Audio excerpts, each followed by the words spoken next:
Welcome to the Roar Room, truth on the mic. Healing the soul, we rise and ignite. Mind, body, spirit aligned in the flame.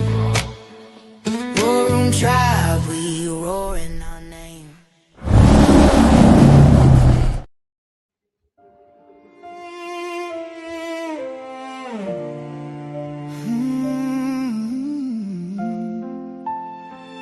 Writing. Born before the noise. We were born before the noise took hold. Before every heartbeat was bought and sold. Street lights shining was our curfew sign. Freedom in our bones, no chains on the mind. Riding through the summer with dust on our skin. Learning hard lessons from the world we lived in. If something broke down, we found a way through. No crowd online telling us what to do. Raised by survivors who carried the weight.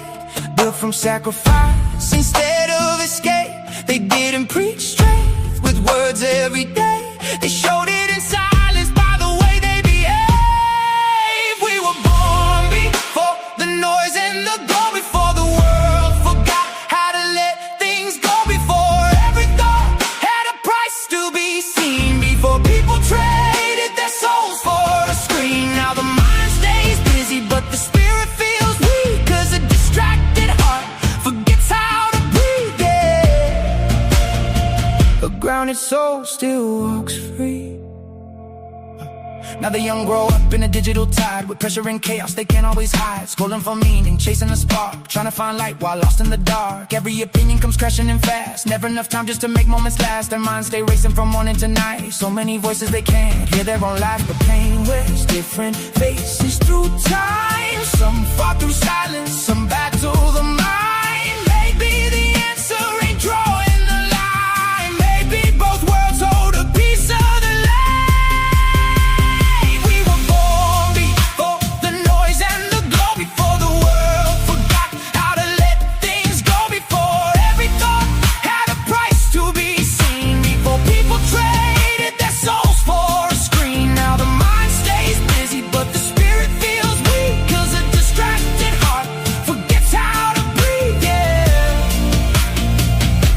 Soul still walks free. We all is mind, the wisdom said. God, what enters your soul in your head? The thing that controls where attention goes. Controls the fear and the truth you know. So slow your breathe and step out the race. Silence still carries a sacred place. The world may spin fast, but deep underneath the strongest mind still move in peace. We were born before the noise took control. Before the machine started swallowing souls. The old teach patience, the young bring change. Both hold pieces, the world still needs saved. And when all the chaos finally fades, a grounded spirit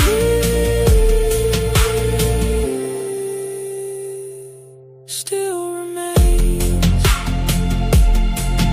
Yeah, a grounded spirit still remains.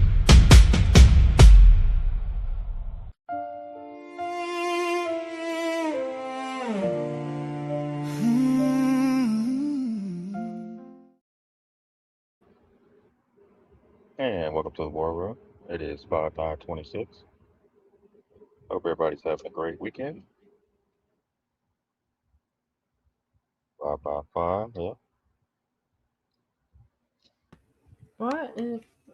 Isn't it 5/9? It's 5/9. Yes. And it's already 5/9. Before you know it, it'll be 2030. Oh, good God! Next month will be 2030. Oh no. Uh, Time flies when you're having fun. It really Yeah. does. This is so much fun. No, it is. It can be. Yeah. You can make it horrible or you can make it It's all right most of the time. I just watched too much Middle Nation today. It's like getting watching that is like wearing a hair shirt for Uh, Americans, you know. I know. Yeah. Sometimes you just need to be slapped upside your head and be like, no, no, you were wrong. You were totally wrong. Even if you didn't Yeah. do it, you're wrong. Like you're We all in the were. same boat, and it's like, but if you watch too much, it's like you get in a weird mood. It's like, oh. Yeah. Yeah. But yeah, it does slap you upside the head, right? Yeah, I mean, if you can actually watch the whole thing, most Yeah. people probably don't even listen.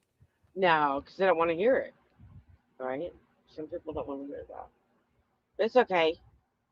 It is what it is. But when we recognize it, we can correct it, right? Yeah, and I can listen to a whole show of his, and Hmm. it's in the beginning you can only listen to like 15 minutes, and you're like, ugh. But Yeah. yeah,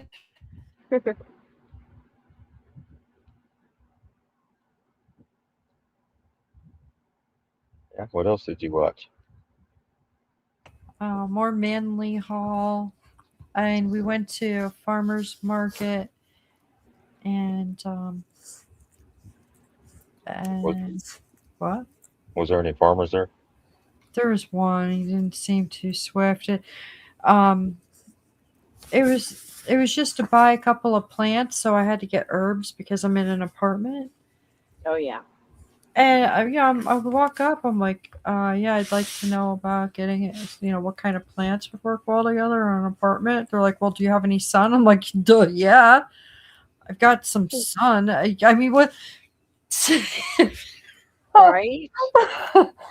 I mean, that's how the outing started. So I knew it wasn't really going to be that cool of a day. Oh no. Well, you can get those growing rooms, whatever. They have the Grow lights, grow lights. Yeah. like Also, indoor lights. If you don't Oh have, yeah, I had a boyfriend that had a hydroponic store. yeah, those Mhm. are fairly. They're not too expensive. no. But if you do, you have a balcony, you can put it out there too, or a porch, whatever. Oh, I saw that on True Seeker. Oh yeah, yeah, that was good. We'll say yeah. We got a sun once a week as long as Bill Gates will quit trying to block it out. Right?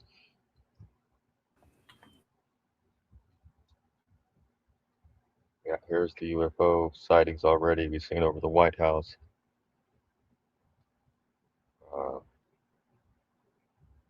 released the Epstein files. UFO flyover that was breaking today.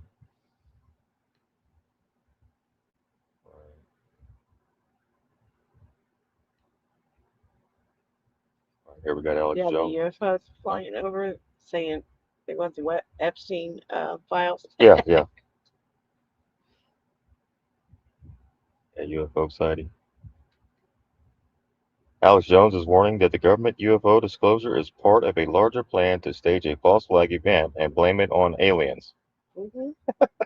Yeah, He says that the entire operation is nothing more than a major psyop designed to target people of faith. That's why they went to the churches, right? yes. Jones Oh, I says, sent you a video on that where you said, yeah, they're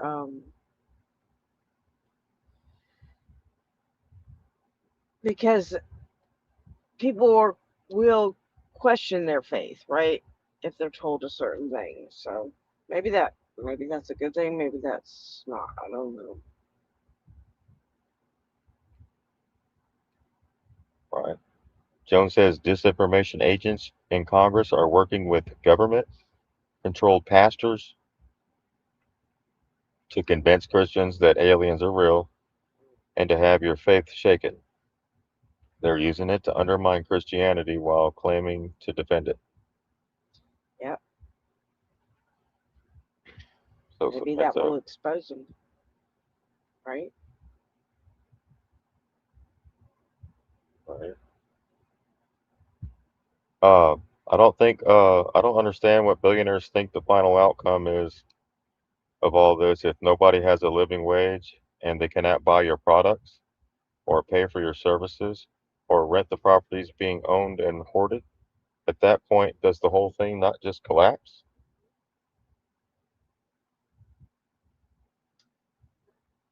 I think they want to put you on that. They want to put you on the what you call it, where you get a fixed income. Universal basic Yeah, income. UBI.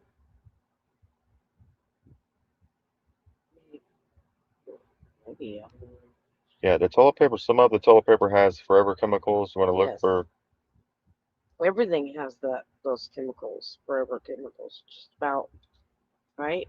Yeah. They said when we started using anything plastic, we got it in everything.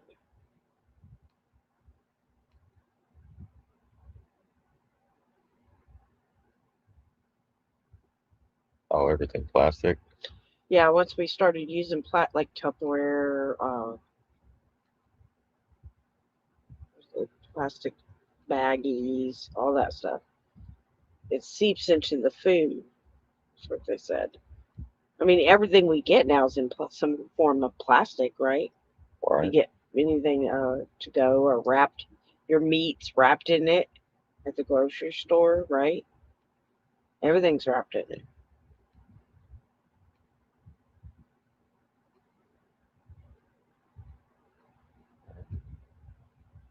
So then we have. I don't know what this one is.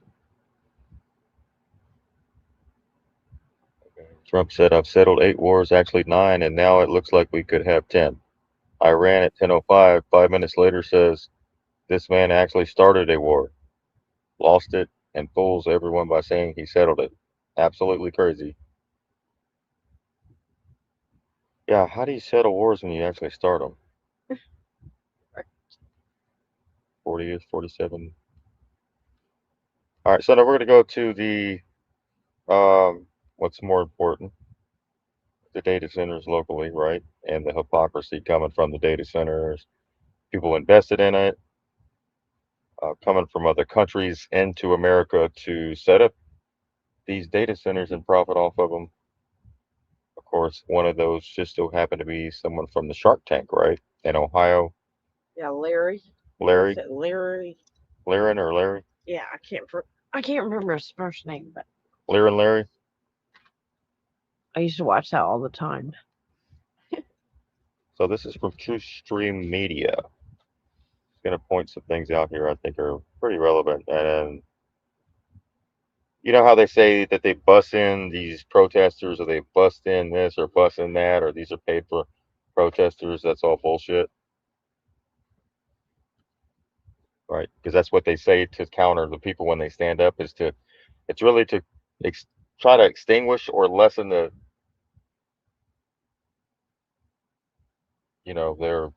reaction to, or to diminish their movement or to diminish their actually getting involved locally. They just say, "Oh, they're busting. Oh, they're just paid protesters." Yes, When in when fact, there's that's not the actual case. things, movements actually happening, right? Right. Guys, I don't know about you, but I'm getting just a little bit sick and tired of hearing about how billionaires are just going to tell the rest of us how it's going to be and how we're going to live when they don't live like the rest of us. They don't even live in the same reality as the rest of us. So how the hell would they know what any of that even is?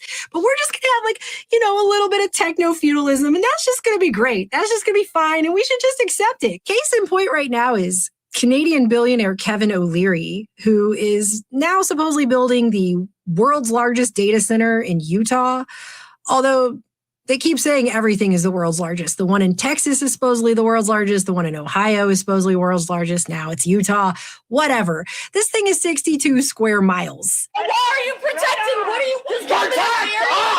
A very emotionally charged meeting as Box Elder County commissioners moved to approve the Stratos project. That started with a protest outside before the meeting and then standing room only inside the huge exhibit hall.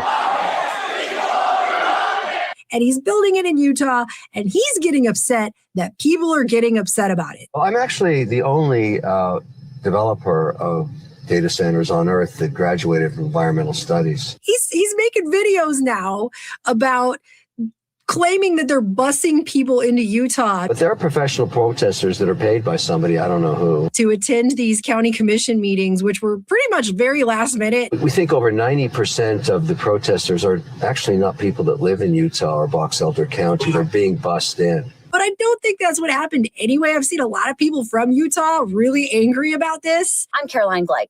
I live in Utah. I ski Utah's mountains. I drink Utah's water. I breathe Utah's air. I ran for U.S. Senate here.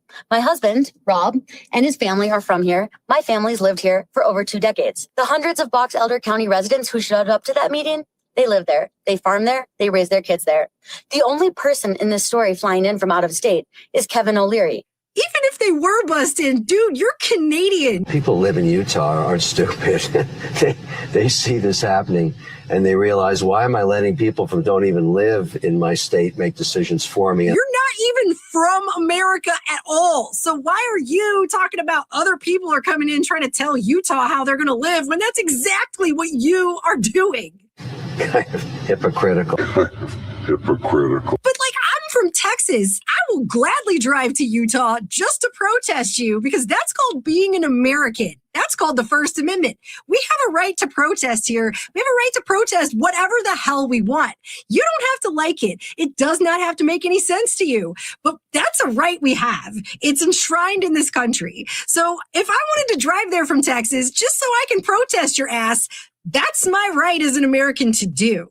You don't have to like it. I don't give a fuck. And the county commissioners in this Utah, they're acting like they weren't, voted into their positions and are supposed to be representing people either. They sat up on a stage and told people to grow the hell up. For hell's sakes, grow up. Just did whatever they wanted, even though everyone was obviously really pissed.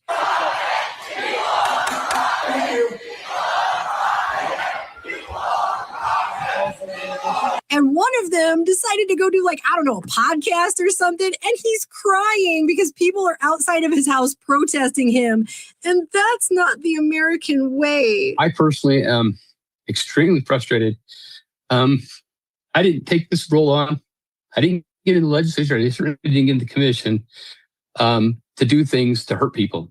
That's never been my character. My whole personality is to do what's right by the people, if at all possible. And all I was trying to do is follow the law, follow what it tells me I'm supposed to do. I listen to attorneys, I listen to experts to say, this is really where you should go. This is what you should do because this is within the law. And I've done it. And now I'm being personally attacked. I'm being accused of taking bribes and all kinds of things that are just not true. They're just lies. I literally have police officers in front of my house.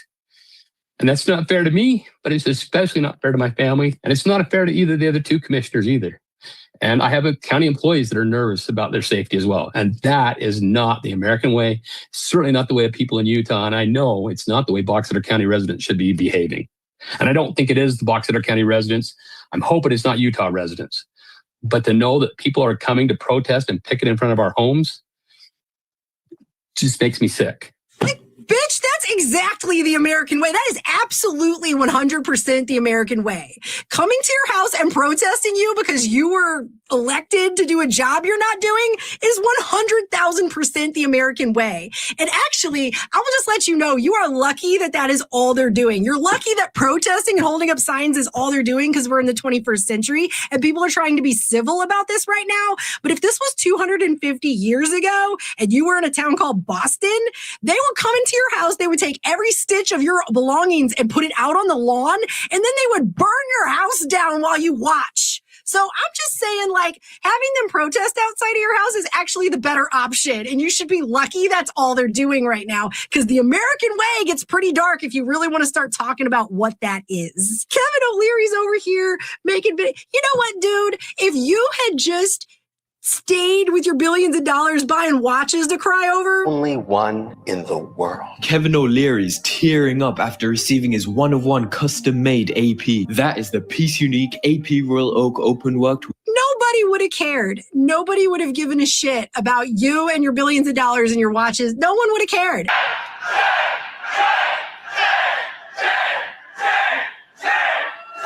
But when you do something that affects everybody else's daily life and existence on this planet, shocker, they care. We're not being told the truth about what's really going on here. And that's abundantly clear. You can't build something that's 62 square miles and uses 9 gigawatts of power, which is more than double the entire state of Utah, and then be like, it's just for some chatbots. It's just for some generative AI. We're just going to have a few robots that no one can afford. The folks at Utah's Military Installation Development Authority, or MIDA, say this all started when they were approached by the Undersecretary of the Air Force, saying that there was a need, especially after an executive order calling for these hyperscale data centers signed by President Trump. If an honest conversation was even remotely being had about what's actually going on here, people wouldn't be responding this way. Then why won't they let people talk? Why won't they let people ask questions? It's false. This is not real information. And we sit here like it's okay. It's a charade. But since you guys have chosen to obfuscate and lie and tap dance around the truth about what's actually all of this really is for and what's really happening here, this is the reaction you're getting, and you're acting surprised. And after multiple interruptions, they decided to move into a smaller room and then broadcast it out to Zoom, which of course upset a lot of people. This whole thing has been done in this way for this outcome to be the case. So I don't understand how anyone's even shocked. It's a really, really bad deal. We don't get anything for it other than we're losing land, we're losing water, and we're losing air quality. But you can't just have a system that doesn't listen to people. You expect everybody to live in this society and abide by this society, but you're just going to order everybody around, tell everybody what to do, and expect everyone to just fall in line and quietly do it?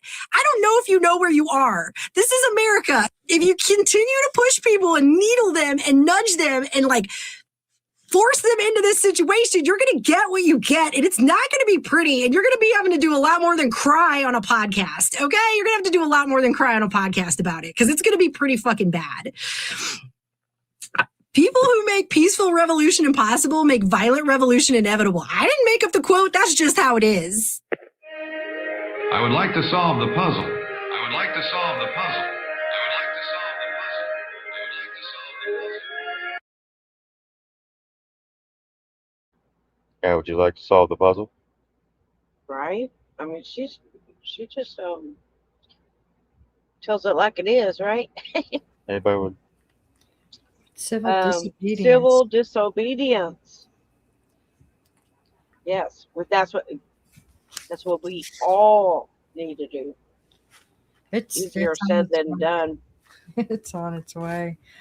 Easier said than done, but the more people, they can't arrest all of us. What's the only letter missing? The I. And that is coming. The revolution is coming. Is it? Guaranteed.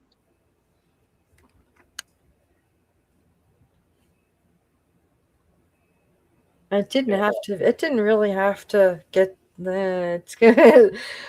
You can see it, especially on TikTok today. It's like. But that's what needs. I mean, think about it. What stirs the spirit? What stirs the spirit and make you stand up for once on it and with others? It's something that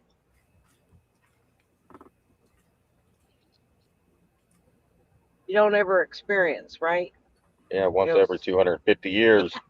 But it's like it's energetic. It's Shabbat 250. It brings that back, that fire in you that we've lost. Oh, I'm a redhead. I always got the fire. Got the fire on your head. But you know, the fire in your heart, in your voice, in the whole thing, and we all come together and just light up this world. Right? It's gonna happen. Yeah. It's not gonna be violent. I don't think so. Well, burn it down and build it back better. I think it's gonna be unification, and it's gonna be beautiful, I believe. I don't think they're gonna take the furniture out of the houses when they burn it down. Right? I think it's going to be beautiful. I think the fire's gonna be beautiful. It's gonna be a beautiful fire. It's gonna be all of us. We're gonna be pushed to the brink where we say, we can't take it anymore, right? Yeah. And we're gonna come together, all races, religion, creed, you name it. and we're gonna do it. I see it. Can you feel it? Can you feel it? Can you feel my foot up your butt? No, that's that Michael Jackson song. Can you feel it? Right? They all Yeah. come together. Yeah, I think it's gonna Yeah. be awesome. I It's gonna be pretty really fun. do. I think it's gonna be fun. It is because I think we've gotten our anger out on through TikToks, Instagram, Rumble, YouTube, you name it. Everyone's that had put their voice out there, put it out there, and Yeah, then the that was people, like the fair warning. yeah, and then the people added their voice on top of their voice. It it was it's already happening, but it's in digital form, right? But if we do it all in sync instead of we're battling each other on just really meaningless things, but it's going to be awesome. Those politicians are no match for the the brain power on social media. Oh no, no, Why do they'll you think they tear don't do you town up. halls? They're the okey dokes of. I mean, the social media. Forget about it. Our guys, our team is freaking top notch at this point. And anybody running, oh my gosh, everyone that's running right now, they're like before you even get a chance to have your name out there, they've already dug Oh on you. yeah. you you know what I'm saying? There, it's just not going to happen. I don't see anybody else getting inside the corporation because someone's going to tear it down. Each person that tries to rise up, you can't rise up in the corporation. You just can't. Yeah, you No, can. If you yeah, go with APEC, you're gonna Yeah, be a part of evil, like the villains. yeah, That's the yes, only way, and our people are not villains. no, nope. So, yeah, it's coming. It's going to be awesome. Bud's ready. Oof. Right? He's got his two back paws. He's He's ready. ready. Right? there we go. All right, bud. I was looking at these flock cameras, right? Oh, yeah. You can search. I think you posted that website on the chat, but you can search in your area where these flock cameras are. Yeah, here it is right here. Guess how many flock? This is flock cameras. 1, 2, 3, 4, 5. Guess where they're all at? Where? In a Walmart parking lot. Yes. Isn't These that right, these crazy? 5 right here. This is in Arkansas. I was zooming into Arkansas, seeing a Walmart. I was looking at where all the clusters were at, where they have the most, and it's in the parking lots where people shopping. In Walmart. And in different directions. And some neighborhoods may have 1 or 2, but then some have the whole street like littered with cameras. Well, you remember going to Walmart and you'd see that it looked like a little tower thing Yeah. that just sat there. Mhm. What was that? What those were? Yeah, I think so. Or well, I'd have to see what different style cameras they have. But so basically, the bigger the city you're in, the more flock cameras you're going to have. Here is Houston, for example. We'll come in right here. But once you get out in the country, they kind of like dissipate a little bit. You don't see that much, too many here and there. Just when you get inside the cities, like major, like like they really invested heavily in Houston. And somebody made a lot of money. I'll just tell you that. Look at that, all Fourth Amendment right violations. Right. So when you say this is a constitutional republic, I'm gonna laugh in your face. Okay. I don't care what Trump told you on the TV. No. That can't be handed to you by a Yeah. corporation. So That's something we have to yeah, restore. this is like We have to restore that. whatever you fear about whatever police surveillance thing, we're already in it. Like it's been. We've been in it. See all these dots? Since really after 9/11 was when it really amped up. Like here's one whole block. Look at it. Like this whole area. Whoever lives here off of what boulevard is it? Right next to Montrose. What's that website? Look at that. Babe? It's like this whole. I don't know if this whole neighborhood, but What's that website called? this is called mapsdflock.org. I'll send them share the link. Yeah, check in your area and see where they are and get on top of that. Right? Here, I'll share this. First, you gotta. Right there it is. I mean, people are already cutting them down. Just saying.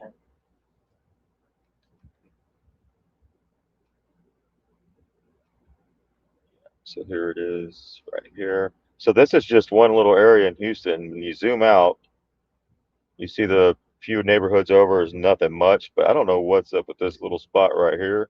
But they're really surveilling this spot right here. For some reason, like every little corner, they got a camera facing some direction. It's overkill. Way too many. Like you're catching somebody going, they catch you going down, north, south, east, west, which is all right. Then you zoom out, and then you come over here to this neighborhood, and you start seeing them a little bit more. But they're just look at this whole line right here. Look at that. Like, why do you have that on every street? So whether you come down Pemberton, Barbara, Caroline, Pittsburgh, Cemetery, or Arbuckle, either way, they got you coming this direction for some reason. All the way down. This is like a invisible line of surveillance that people don't even realize is right there. And you come down this street right here. There's a few more. I don't know if it's because these are high crime areas or something, or but this is where all the doctors and stuff, a lot of people with money live in the West University place. I think Rice University is right over here somewhere. Maybe West Park Tollway. Then you zoom out, and it's just where they put them, and it's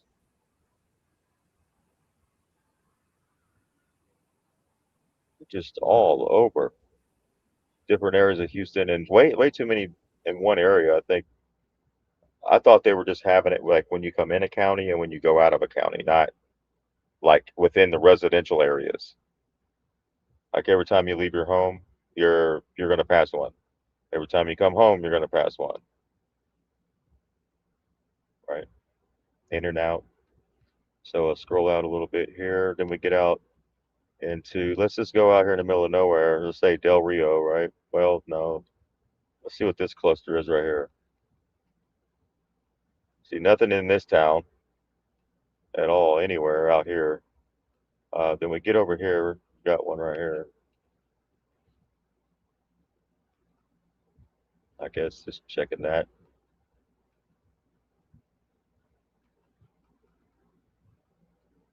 Yeah, you could check where you live, see where they're all at. Some people don't even realize they're there. They're just poles with the like, and they go up high enough like to where when you're driving by, you can't really see it. You just see a pole.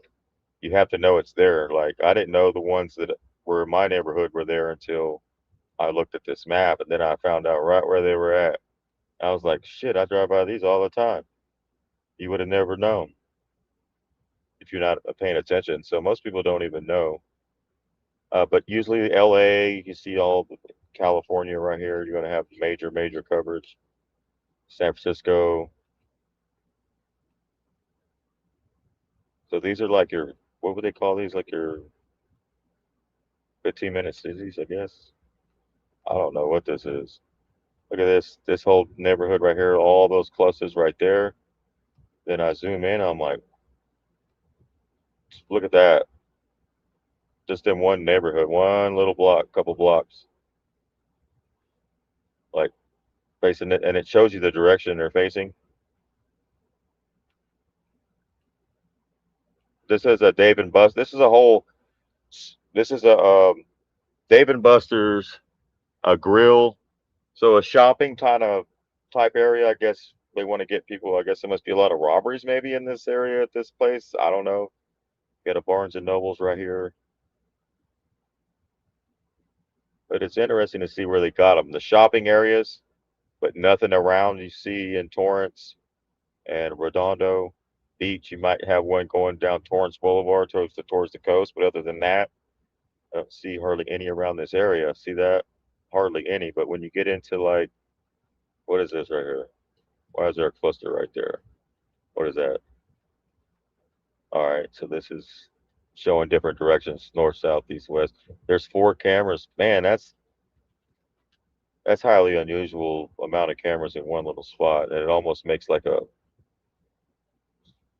this north, south, east, west logo. See it? And you zoom in on it, the TV went off. So I guess these 3 are facing that way in a row. But check your neighborhood, privacy concern, maybe something that didn't know was taking place, maybe in your neighborhood. Getting those down. But it's I don't interesting. want that.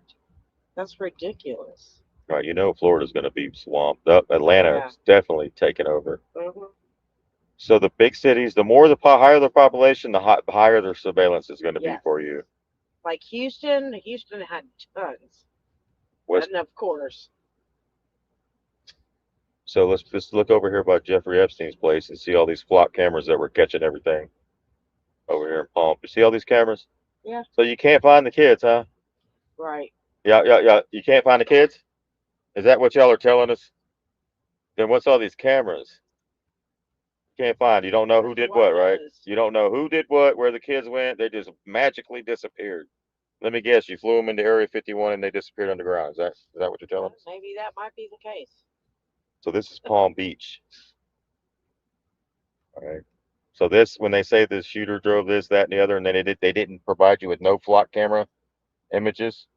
You notice that? They just showed you sitting in front of a dumpster in South Carolina or North Carolina. They didn't show you hitting all these flock cameras. Not. Then what was it for? What's the flock cameras for if we're not stopping? That's to watch us. Oh, there you go. We're going 5 miles over the speed limit. So our tags are out. So if you go across the bridge into the Palm Beach County, you got 2. One's going to be looking at you coming in and out, and then there's one over here for some reason. Over here by Epstein's house. Well, they already tore down Epstein's house. Ain't that funny? They tore down Epstein's house in Palm Beach. Nothing gets torn down in Palm Beach.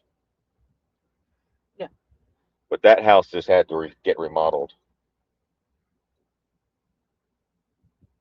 All right.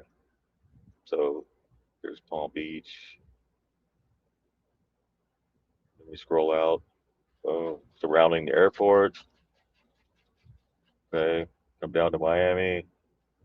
So if you're about in the center of Florida, you're looking pretty good, but along the coast, you get out in here, you're okay. But once you get off towards the beaches and all that, it gets a little crazier with the surveillance. But yeah, as you can see where this is. It's just interesting to see. So crime must be down, huh? But that's what these are for, to keep the crime rate down?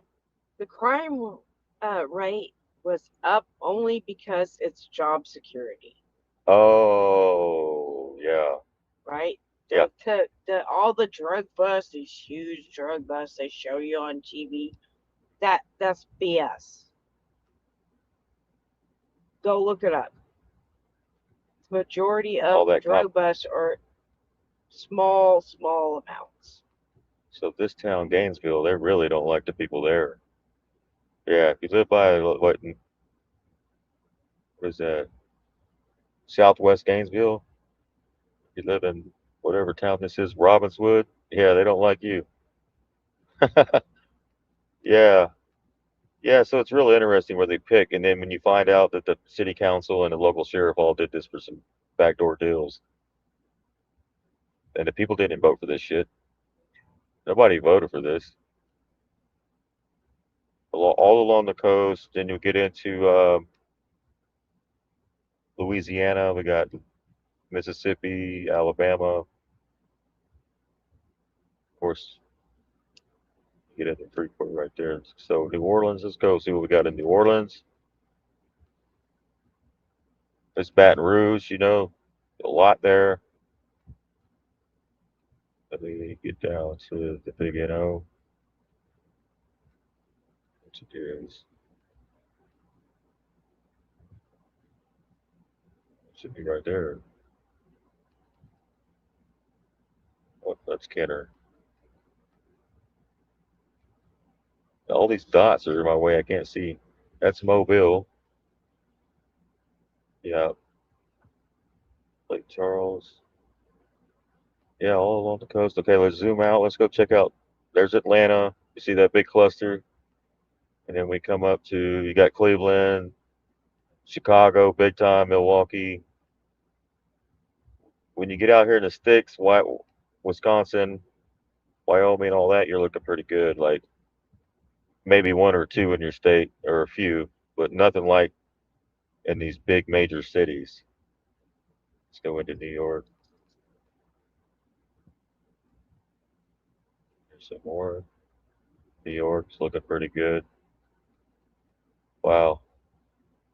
Yeah, that's just, look at that. Look at this. This whole street area is lit up. Yeah, I'm fixing to go on to something else. I just want to show. All right, that's the D-Flock maps. That is the D-Flock map. They're trying to flock us over. Yep. Hey, Constitutional Republic. If I told you that getting to heaven is actually just a math problem that you've been taught backward? Yep. Most of us were raised on dualism. God is up there and we're down here. Good is over here, bad is over there. It's a gap that don't ever close. But in saying 22 of the Gospel of Thomas, one of those books that was found in the desert in 1945, Yeshua says something wild. He says, "You'll enter the kingdom when you make the two into one. When you make the inside like the outside and the above like below." Now think about that. Religion thrives on. Talk about the two into one, right? Yeah.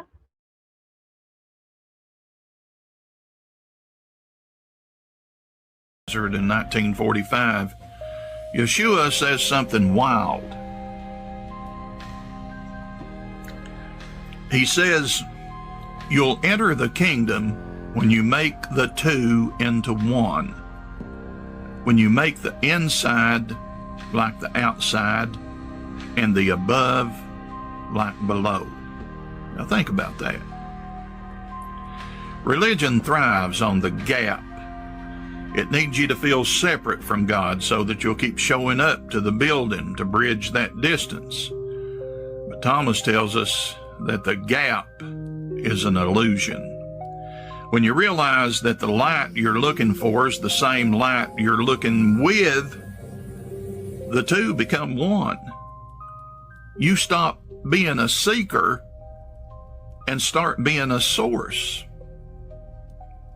You aren't a human trying to reach God. You're the divine experiencing what it's like to be you. If you're ready to stop the separation game, follow me over here for more from the Nag Hammadi scrolls. What's the biggest gap that you're trying to close right now? Let's talk about it over in the comments.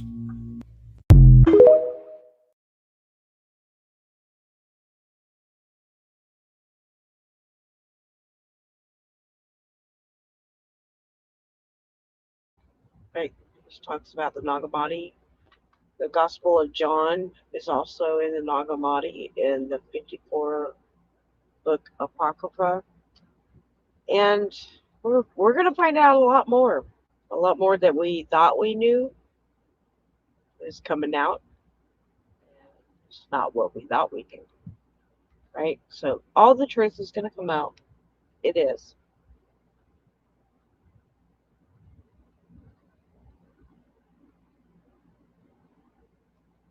Us. It's all mockery. He's showing you that he's the beekeeper. And what do bees do? Bees go around and they build the kingdom for the queen. It's just another allegory. This is a Freemasonic symbol. If you look at Freemasonry symbolism, you'll see the beehive. It represents a hive mind. It's about creating everyone in the world under one specific belief system to create this hive mind so they can control creation. Do you understand how deep this is? If they can control the collective consciousness, and we are all creators, by the way, that means they control the creation of God. They control this entire universe through the hive mind, through this bee symbolism. Right?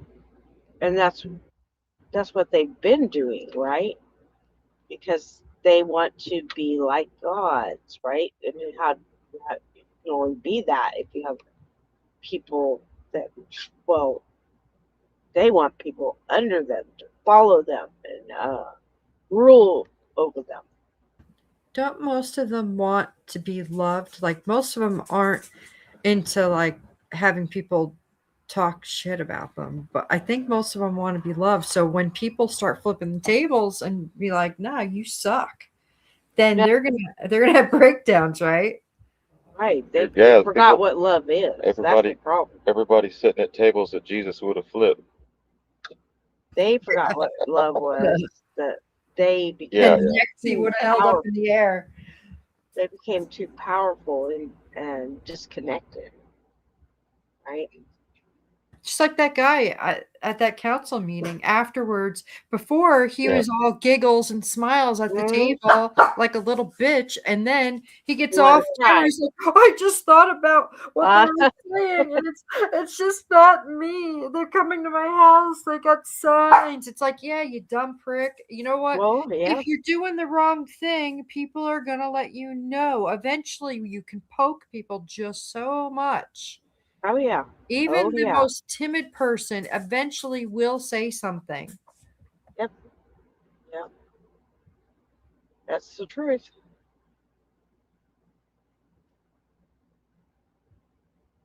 All they have to do is make the wrong mom cry, you know? Yeah, get them crying, and then the guys are going to be like, "What?" And then they get pissed off. Yeah. So some of the ruthless warrior were women, actually. There's nothing like a wrath of a scorned woman. Heard that? It's the truth. Even a man will back down. Yeah, I know. Yeah.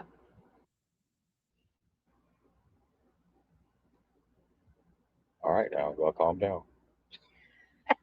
Get all riled up. All right.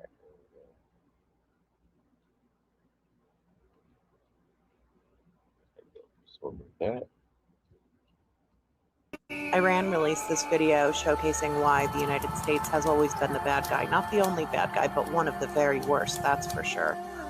They're also reminding us that we have no place in this world to talk about morality at all because of everything we've done literally everywhere in the world. They could have included 100 other countries or more. And that's crazy that this is really only showcasing some of the bigger atrocities we've committed, but this isn't even almost a complete list.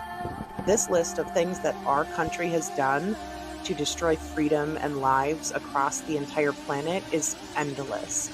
But you know what's not endless? Empires. Empires are not endless because eventually people get tired of it. So I think we're watching the real-time collapse of the United States empire, and the entire world would be better for it.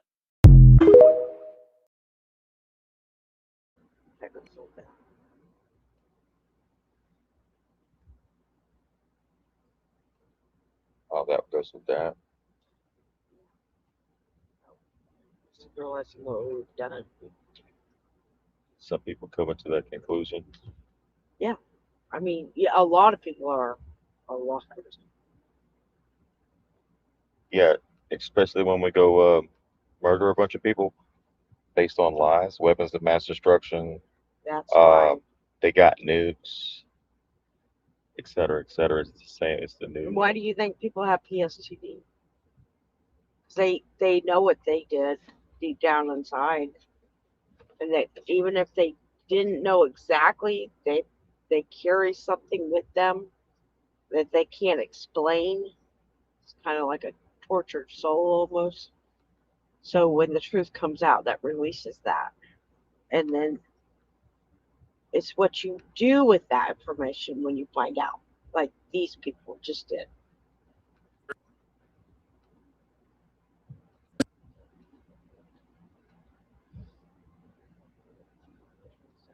Turning in these medals today for the people of Afghanistan, Iraq.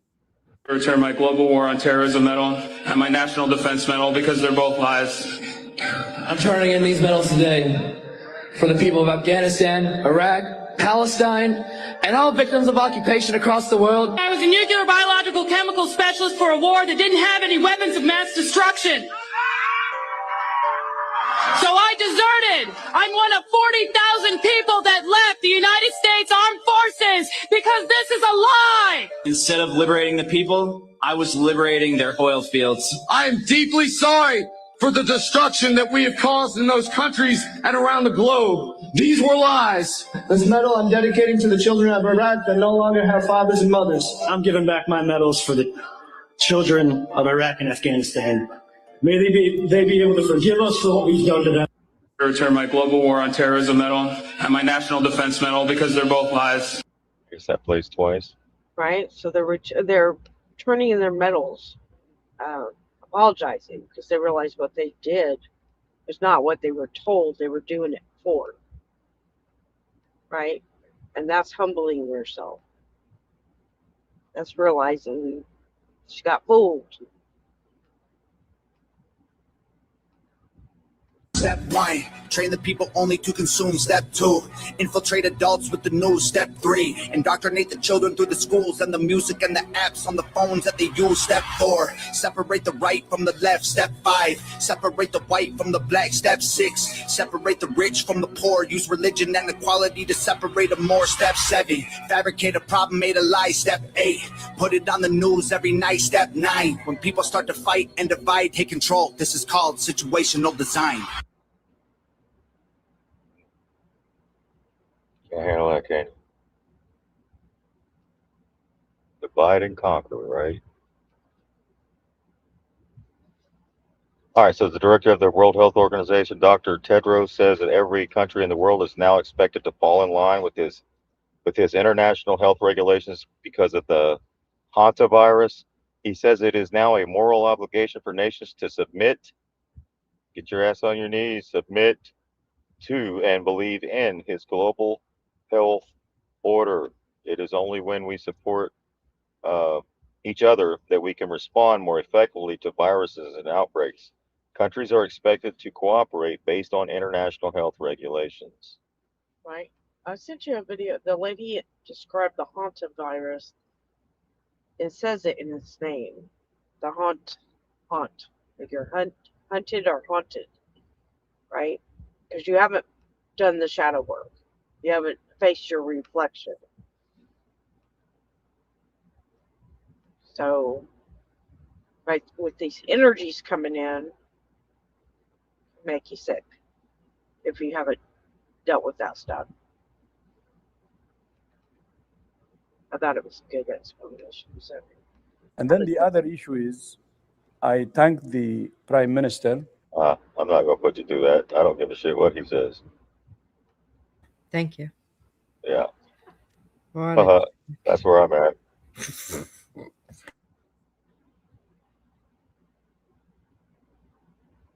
Mark Zuckerberg built a colossal data center in Georgia.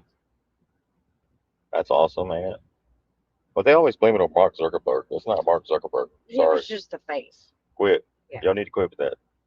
That's so you get mad at the one face instead of there's probably like a group of people or more behind that one face.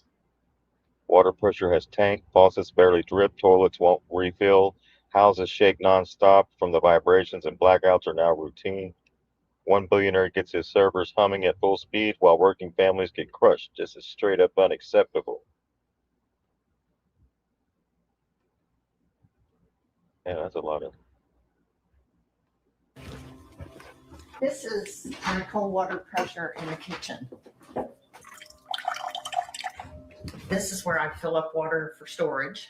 Those are the things we have to fill up to flush the toilets. So you can see the sediment from the data center. Wow, and that's just from the water coming out of your faucet. Yeah. And this is what's in all the pipes. Just the well itself is probably 20,000, and that's not counting any of the All the faucets, replacement yeah. of the fixtures and That's faucets just and the way. toilets and the lines that come underneath the house. It's overwhelming because you really feel like you are up against this huge wall that you can't penetrate. There's nothing that you can do, and they don't care. I'm here in Mansfield, Georgia, driving by Meta's new 2 million square foot data center facility. Facilities like this are being used to power things like ChatGPT and other AI tools that are becoming integrated into our daily life. Data centers going to be a very hot item. This entire supercomputer is built to power Grok. We see data centers as the most exciting asset class. Meta is building a 2 gigawatt plus data center that is so large it would cover a significant part of Manhattan. But data centers come with big costs, from light and noise pollution to the environmental impacts, to the potential rising costs of energy bills. These facilities put extraordinary demand on the power grid and require entirely new infrastructure.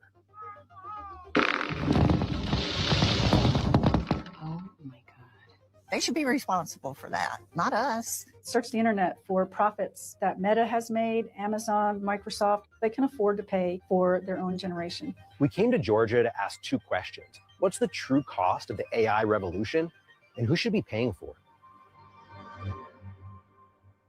Your house is here, and the data center is right there. It's less than 400 yards. Beverly and Jeff Morris bought their home an hour's drive from downtown Atlanta in 2016, but their roots in the community run much deeper. Being in the country has always just been my peace and my therapy. When we found this place, we decided that this was it. It was perfect. I was actually raised probably 5 miles from here.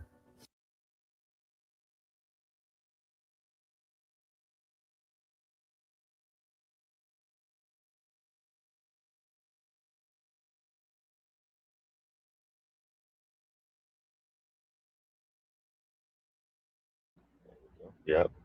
That was just a short clip of just the data centers in Georgia. Right? And what they got going on.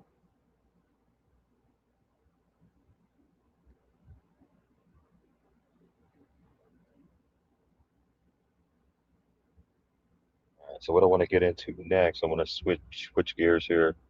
Well, what Go are ahead. you doing the Vishna? Yeah. Well, he talks about the Ravana, Vishna, and Krishna, right? But this mythology, but he's finding stuff that is actually there. So is it really mythology? No, if it's there, it's not a myth. It's there. But the stories they've handed down, they're finding the same thing there. It's coming up because the water's rescinded and these springs are coming through. But these ancient, he says that's what the UFOs are. They're not UFOs that come from outer space. They're these ancient things they put in the ground, or maybe it was above the ground, and then whatever happened, it sunk to underneath the ground. But there are these energy devices that held frequencies. Right. It's pretty awesome. And you can see it on the screen right here. You see that? It looks like a dome or a missile like type thing, and it radiates energy. Where Yeah, it says it's similar to our nuclear power plants, right. but it's a smaller one. But it has all these different things that, like, they carved in grooves bedrock. into the rock, which held a frequency. Which is what he's standing on right here. See the little knot, the circles? Yeah. That's the tip of the energy device. Yes. So it's not a harmful thing like the nuclear stuff would be harmful. No. It actually, like, he even says, I got to snap out of it, because he's feeling the energy so strong that it, like, was overpowering him. See, here's one right there. Yeah, it was pretty awesome. This was built into a stream. This is it's not human. It's an active UFO nuclear reactor. So they call it unidentified or whatever. Because they don't Because know it had to have exactly been what it was. a different group of people that had the knowledge. But you'll see when he shows you this, when he sends the camera down underneath, it's like a third dimensional where you see, it looks like above, like where he's standing there with the trees and stuff, and then the water, he sees the same thing. The camera sees the same thing underneath water. Yeah, we'll get to that. It is crazy. So we're going to look at a couple of energy things that were left behind that's still there. And what is it was in Here's Cambodia. one. Yeah, this is in Cambodia.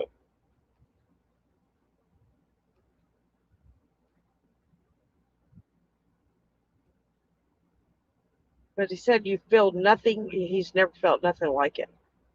Nothing. There they are right there. You Yeah. see them? With all the little knobs on it. And he says Krishna built told him how to build those, right? And Krishna, it's the same creation story as Mary and Jesus, but it's I think it's Krishna and Krishna, which is Christ, right? Which kind of makes me wonder, if that story where he went all over and showed him how to heal, right? Maybe it was these things, right? Is hiding entirely underwater. Don't look at the people in the water. Look right here. Do you see what's hiding in plain sight? Are these weird structures really carved directly into the bedrock underwater? I'm diving in to check the craftsmanship. This isn't just one or two carvings. The entire bedrock is a massive underwater manufacturing site of 1,000 lingams. Out of these thousands, only one is the master lingam. I'm searching for the source code, the one massive lingam that started this entire underwater complex. Locals claim the Ravana lingam is right here, receiving daily prayers. But I'm looking at raw, untouched stone. There are no rituals happening on these carvings. Something is wrong. I'm dropping the camera subsurface. Look at that geometry, a perfect cylinder, precision carved right out of the bedrock, surrounded by a sharp rectangular yoni. This isn't just a shape, it is a submerged machine. I'm standing in the current right now, and my body is reacting. There is a strange, measurable vibration coming through the water. You can't explain this frequency. It's like trying to describe snow to someone who has only lived in the desert. Until you feel this energy hit your skin, you simply won't believe it's real. This water is alive. I'm sensing an extraordinary high frequency energy here. And look at the proof. Seeds are actually germinating and growing directly on the submerged stone. The lingams are literally fueling life underwater. The real anomaly triggers the moment the sunlight hits the stone. Look at these geometric patterns appearing on the surface. When I touch the lingam during this light alignment, it creates a literal electrifying surge. It's like the stone is powering up. Look at these emerald-colored structures. This isn't jade or rare stone. It is raw sandstone bedrock. But why is the moss only colonizing the lingams? It's as if the organic life is being magnetically drawn to the energy of the carvings. I have to snap out of it. The scale of these 1,000 carvings is like a sensory trap. But I'm here for the source. I'm breaking away from the crowd to find the original Ravana Lingam. As I explore the creek deeper, I'm spotting a massive architectural glitch. Look at that. A giant stone cylinder is actually breaching the surface, as if this specific lingam is demanding an investigation. I'm moving in to check the dimensions.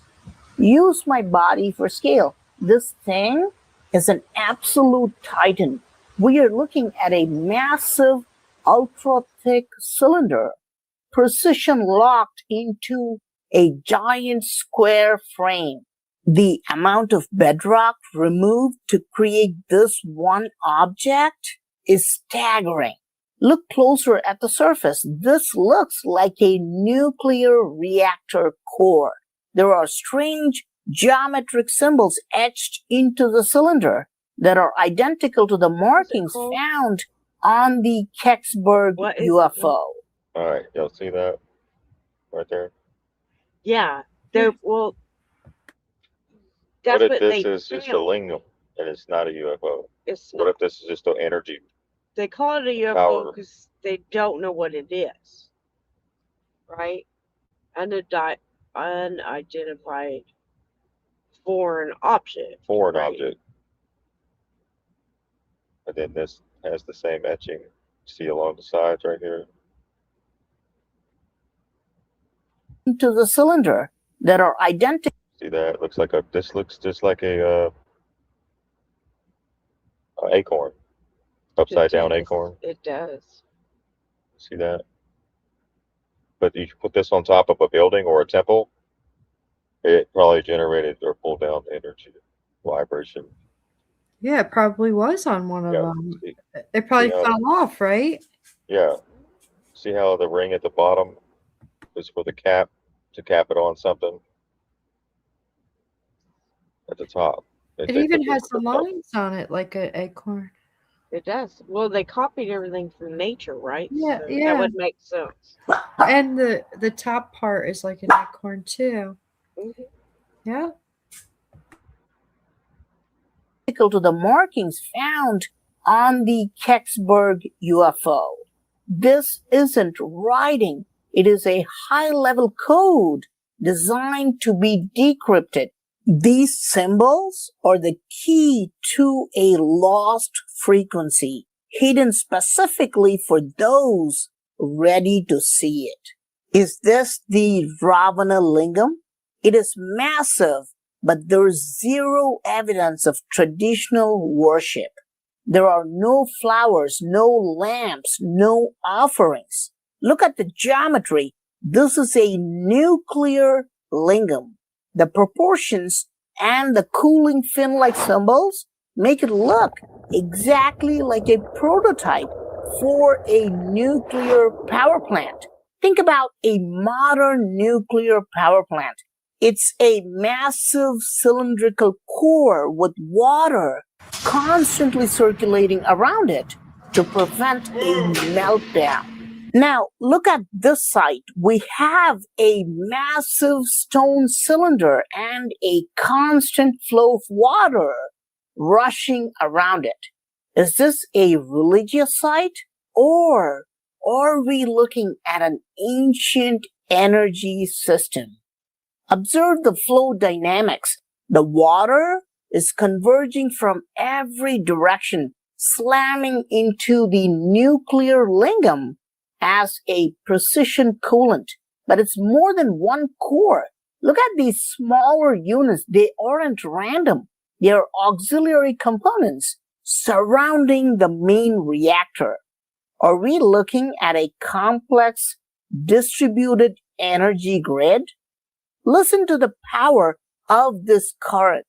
My voiceover is clearer, but the reality on the ground is deafening. I'm going to cut the mic so you can hear the raw industrial roar of the water.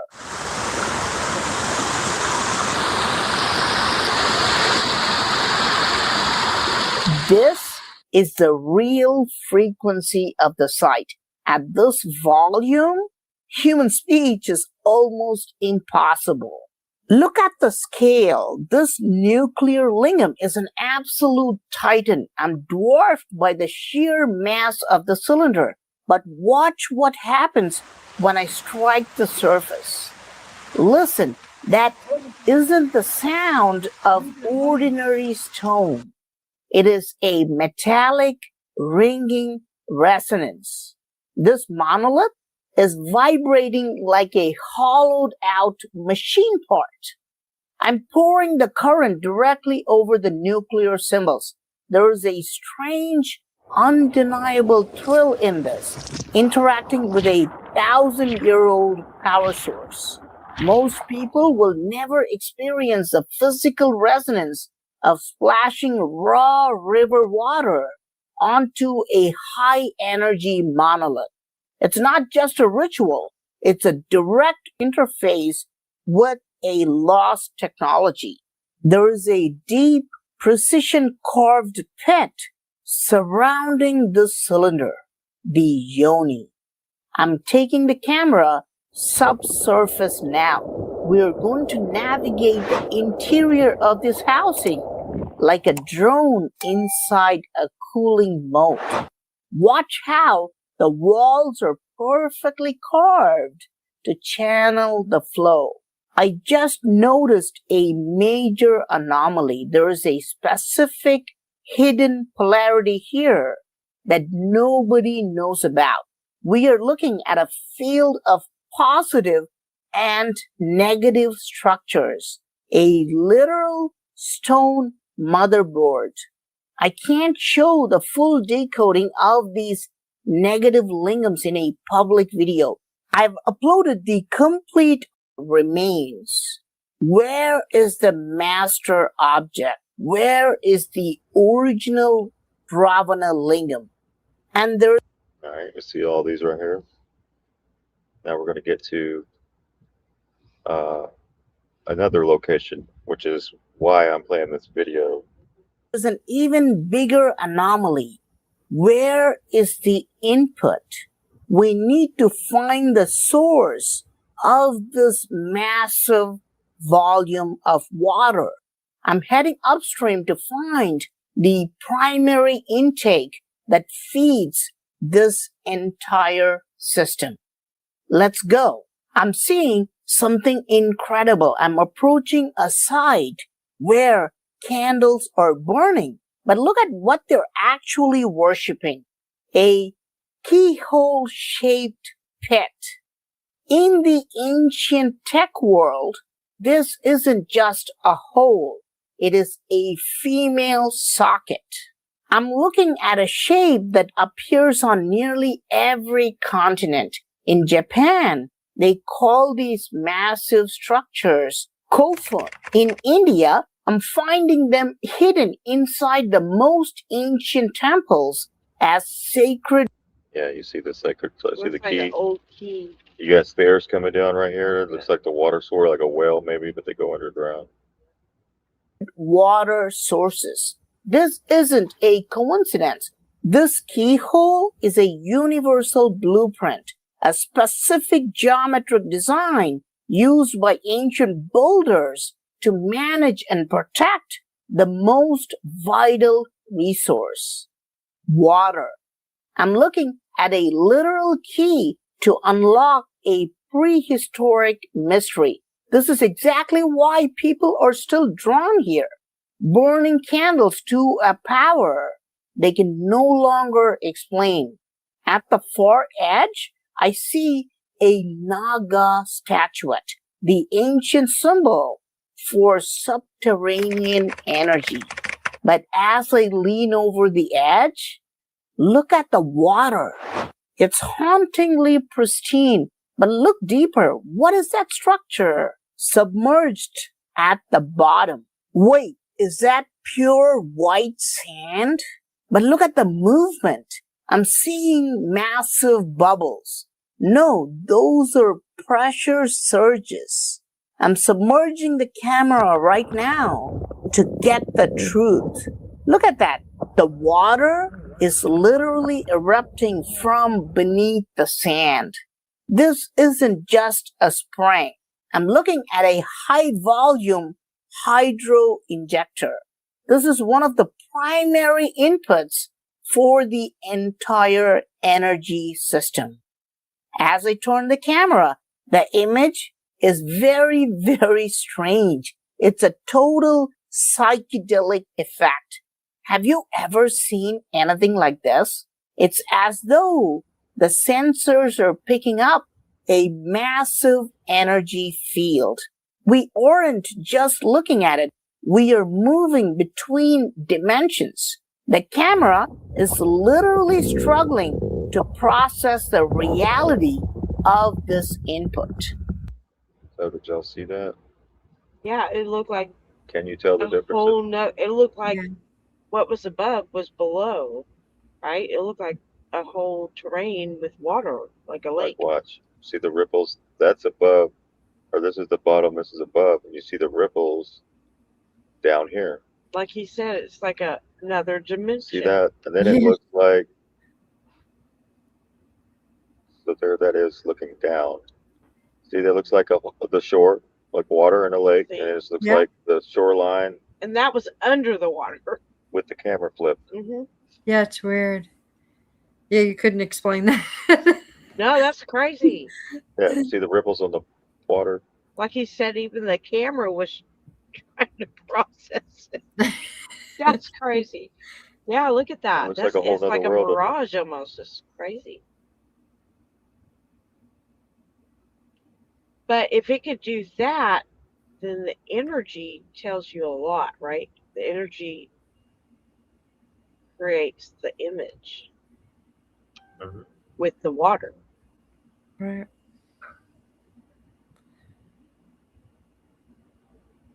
Show you that again. I was just thinking about making it into a puzzle. That would be interesting, that puzzle. Right? That's beautiful. The colors. Isn't it beautiful? Total psychedelic effect. Have you ever seen anything like this? It's as though the sensors are picking up a massive energy field. We aren't just looking at it. We are moving between dimensions. The camera is literally struggling to process the reality of this input. Nearby, there are shrines. Let's look inside this one. Who's the main deity here? A female deity in the center, flanked by two bearded saints. Look at the glow from these fresh candles. Even today, the flame is kept alive, going. I'm going to follow the flow and see where it leads. Look at this. The spring water travels right through the woods and merges into this massive creek. There must be dozens of hidden springs like this all over the mountain, all feeding into this one powerful stream. We are literally seeing the birth of a river. But wait, do you see that? Right there under the surface. What is that else we have seen? But wait, look right here. There are the Ravana lingam we saw earlier. This is the king of this river. I can't wait any longer. I have to get a closer look. I'm taking my shoes off and rolling up my pants. Feel the Ravana lingam calling me.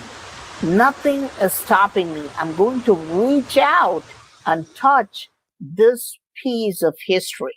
I'm finally standing right next to it, and my mind is blown. It's even bigger than it looked from the bank. I'm looking at a 10-foot by 10-foot square. That's the size of a small room, entirely carved out of the solid bedrock underwater. But is there a lingam? Is the cylinder actually there? I'm plunging the lens under the water. Look at this. Yes, there it is. There is a lingam inside this massive square. But the design is unlike anything I've ever seen. It's not a standard cylinder. It looks more like a cosmic egg. It's smooth, curved, and has a shape that cannot be explained with words. This isn't just a carving. It's a specific, strange design that feels almost otherworldly. Look at the very bottom. You can see a clear 8-sided base. We are looking at a master blueprint etched in stone. I tap the stone and it vibrates. Look at the bubbles escaping from the base. I've never seen anything like this. This cosmic lingam is alive. The moment I touch this lingam, my eyes go straight to the sky. It's as though the cosmic waves are hitting this exact space, charging the water and the earth. Why are there so many? Because Ravana was taught by his mother to carve 108 lingams every day. This was his daily practice. I'm standing on what might be the mothership, the main Ravana lingam. It's covered in smaller carvings, almost like it's holding the energy of every single one he made. Centuries of moss have completely buried the detail here. I'm going to clear this away so we can finally see what's underneath. Look at that. As the green comes off, the true face of the Ravana lingam is starting to emerge. What else is hidden under here? Look at this, a perfectly carved spout to drain the water. It's beautiful, but it makes no sense. Why would an underwater lingam need a drain? It is already submerged. There's water everywhere. Why go through the effort of carving a drainage system for a structure that stays underwater? Something is missing from the story. Where are we? You would think the Ravana lingam this massive would be in India or Sri Lanka. But no, we are actually in Cambodia. This is where this incredible legend is kept alive. Wait, I'm standing inside the pit and I feel something moving against my feet. At first, I thought it was fish and I jumped back, but look closer. It's not fish, it's stone. Are there more lingams hidden right here under the water? This whole floor is covered in them. I will be full. All right, so that's the lingam. Like there's ancient like power those, grids. the pyramids, all sorts of things that got buried, right? Hold energies. Yeah. And that's what we're told about with these right there. This almost looks like a bulb or a, It looks like the oil lamps, the old oil yeah. lamps, but then it has like an energy thing on top. It's crazy because they designed the light bulbs to look like this on your I know, the older right? bulbs with the copper and the, yeah. And like he was saying, they put out a code for that gets near it that can pick up the codes, right? Right.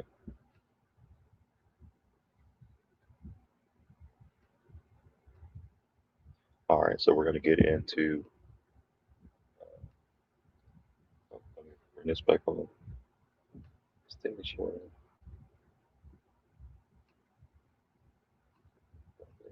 All right, here we go. All right, so this is from, that was from, let me share the channel from that other one. He has really Bravo good. Mahan. There we go. There's his channel. If you want to watch goes more all of over. things that he finds. He shows like the ancient batteries, the ancient temples. Deep dive. It's pretty cool. He's got a good channel. Yeah, here it is. Had about 2 million subscribers, nothing much, you know, Yeah. 2.5 million.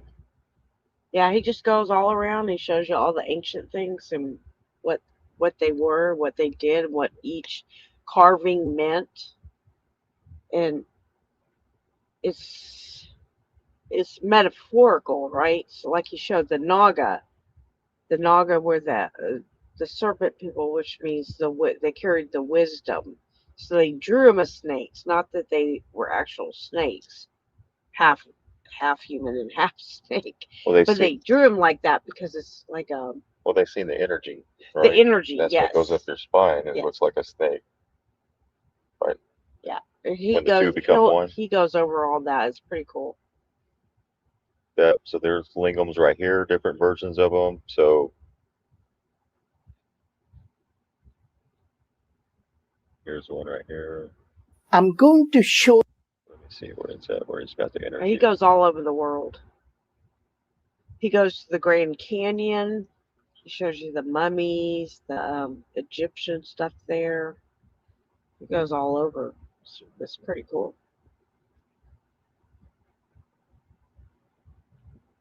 Here's the. Oh. Yeah. All right, let me continue. Let's go right here. All right, so the next one is Jacob of Israel, the Kingdom of God and the Spirit of Native America, the Return of the Quasi-Quoto.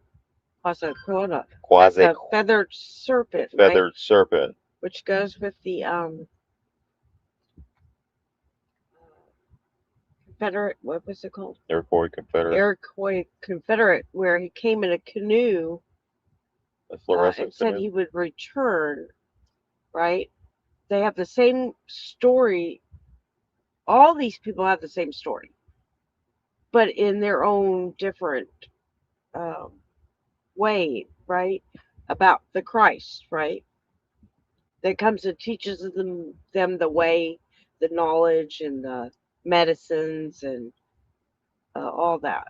And I guess it's like he visited each one of them in some form. Right.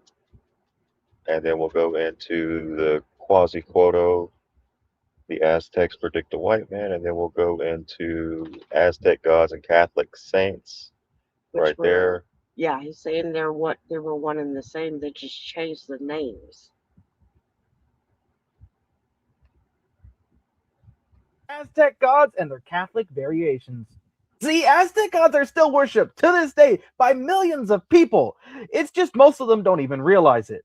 When the Spaniards and Catholics arrived in Latin America, they enforced their rule, and surprisingly to them, the indigenous were actually picking it up pretty quickly. And the reason indigenous were picking up Catholicism so quickly was because they were just turning their gods into Catholic saints. For instance, Our Lady Guadalupe is based off an Aztec goddess, Oatique to be exact.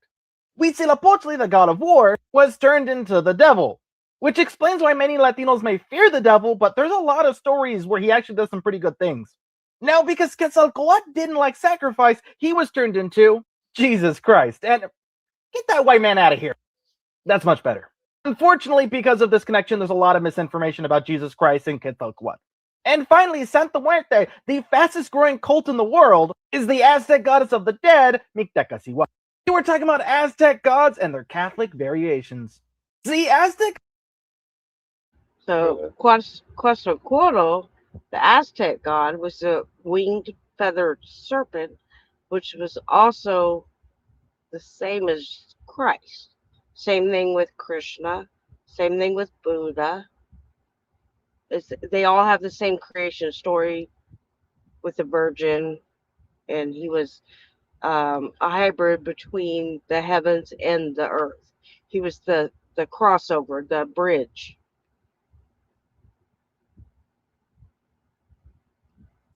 Quetzalcoatl, the Aztec god that is said to return to bring in a golden age. The feathered serpent, often depicted as a dragon that's set to return. The Messiah, if you will, of the Aztec people. It's a more Native American story. You see, almost every religion has their own Messiah that comes again. You see, people for a long period of time all have a similar story, the story of Christ.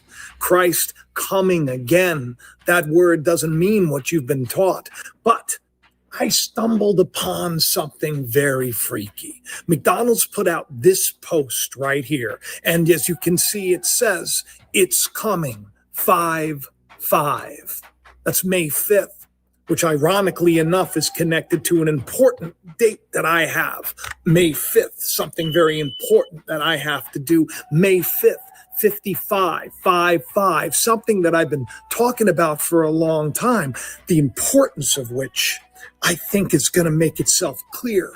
There's a Native American thread that's been, well, I've been sort of connected to, which is strange. And the more that I pulled at the threads, the more I discovered something shocking indeed. Quetzalcoatl's return? Is that what we're about to discuss?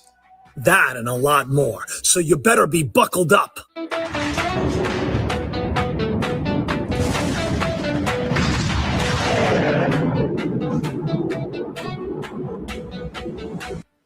I put out this post a couple of days ago. As you know, McDonald's advertising has always been sus. When I saw this, I thought I'd seen it before. I couldn't put my finger on it. I felt like maybe it was connected to like Nibiru or something. But as I continued to look into other things, I was brought into a direction to realize that what I was looking at seemed a lot like the ancient depiction of Quetzalcoatl, the feathered serpent, the Aztec Messiah. That, ironically enough, is said to return in the end to bring about a golden age. But not as you think, not as some feathery, fiery serpent that's going to devour you. No, as a white man from the East. Yeah. When I saw the post from McDonald's and I saw that it says 5.05, something is coming, I thought of the word coming, erchomai in Greek, which is the way Christ comes. Now, I know a lot of people are going to say, oh, no, there's those other stories, they're not connected to the return of Christ. They're totally different. But see, I'm of the belief that there is one God, there's one truth, and that truth can be relayed through many different stories. Do you know that Quetzalcoatl, the fiery feathered serpent that returns, that comes again to restore peace, he was one of the Aztec gods that actually was not for human sacrifice. In fact, he only wanted nice things. like flowers, birds, and he'd also accept sacrifices of serpents. There's a lot of spiritual meaning to the depth of all of this because he was all about peace. He was bringing in a rule of peace, but he had a villain, which is interesting because the villain, Tezcatlipoca, is the dark sorcerer god who is a lot like the character Vecna that is on the show Stranger Things. Stranger Things, which is entering into its last season, season 5. Tezcatlipoca, he was the god of sorcery and dark magic. He was often depicted as having a mirror. The name literally means like smoking mirror. It's an illusion. He was the god of illusion. You see where I'm going with this? Ironically enough, Tezcatlipoca, he ends up tricking Quetzalcoatl. Quetzalcoatl, who, by the way, is also known as the morning star. That's right, Venus. Now, why am I tying all of this together? Because, see, my belief is that the day when Christ comes, something is coming. When the day when Christ comes, that story would have to be somehow symbolically told through many different faiths. And of course, throughout the years, there have been many, characters that were shepherds that were born of virgins. And I'm not discounting the story. There's only one story, but I'm saying that the Native Americans, perhaps their story is similar to Christ as well. Why is this so interesting to me? Well, I've been digging into my life, and there's a certain event that's coming up where I turn 55 on June 11th, 2026, which just so happens to be the day that the FIFA World Cup is going to be at the Azteca Stadium. This will be the 3rd time that this happens. Now, why is this interesting to me? Well, because I looked into when I was born. Native Americans has been part of my story. In fact, I grew up in a town called Chickahominy. That was the name of it, based on the Algonquin tribe that brought in and helped the settlers. When the settlers came here from England, what were they doing? They were starving. They were in trouble. Guess who helped them? The Chickahominy, the Algonquin tribe. They had just this beautiful, love for nature, and they believed in one God, and they believed that was basically it, that you had to love, and they didn't have a ruler. They had sort of a government, a council, and well, the land was like paradise. They had more than enough food to feed all of the English settlers. In fact, John Smith himself talked about the Chickahominy tribe. So I grew up in this area, knowing about the Native American lore of all of this going down. But what's weird is when I was born on June 11th, 1971, there's a lot of strange things connected to that day. But June 11th, when I turned 55, is when the FIFA World Cup is going off. It's like I said, this is like the 3rd time at Azteca Stadium. Well, when I was born, there was a pilot named Sheila Scott. She was an English pilot, and she was known to be the first woman to travel around the world in a small plane. She did this not once, not twice, but 3 times. The 3rd time she did it was on June 11th, 1971. She was flying a Piper for the first time, plane Aztec. A Piper Aztec plane. Guess how long her journey around the Earth took? 55 days. 55 days, and this time on the Myth 3, the 3rd myth, the 3rd flight, that took 55 days to go around the Earth, this time going up north first and around. 55 years later, the 3rd time, at the Aztec Stadium, the FIFA World Cup will be played. So I've been interested in Aztec lore and Native Americans, and I've been sort of looking at it because I find myself working in a place that is known for a mystical connection to Native American tribes, a very significant one. When I was born, the Native Americans took Alcatraz. They came in and they believed they held Alcatraz. They called it Freedom Land. And it was Native Americans that just basically took over Alcatraz, the rock. And they held it. On June 11th, the Native Americans were kicked off. That was the last time they were allowed on the rock. The last time, the last dance. American history, Native American history. All of this is connected. There's the same God that's over us is over them. So Quetzalcoatl, I start looking into the story. I know nothing about it, except for the fact was considered a real god, like the most powerful of the Aztec gods, except for he didn't want people to kill other people and sacrifice their hearts. Now, there was a popular king that they believed the myth came from, Topiltzin Quetzalcoatl, who ruled long time ago, and he got tricked and he was left in shame. And so he ends up with this prophecy where he will return.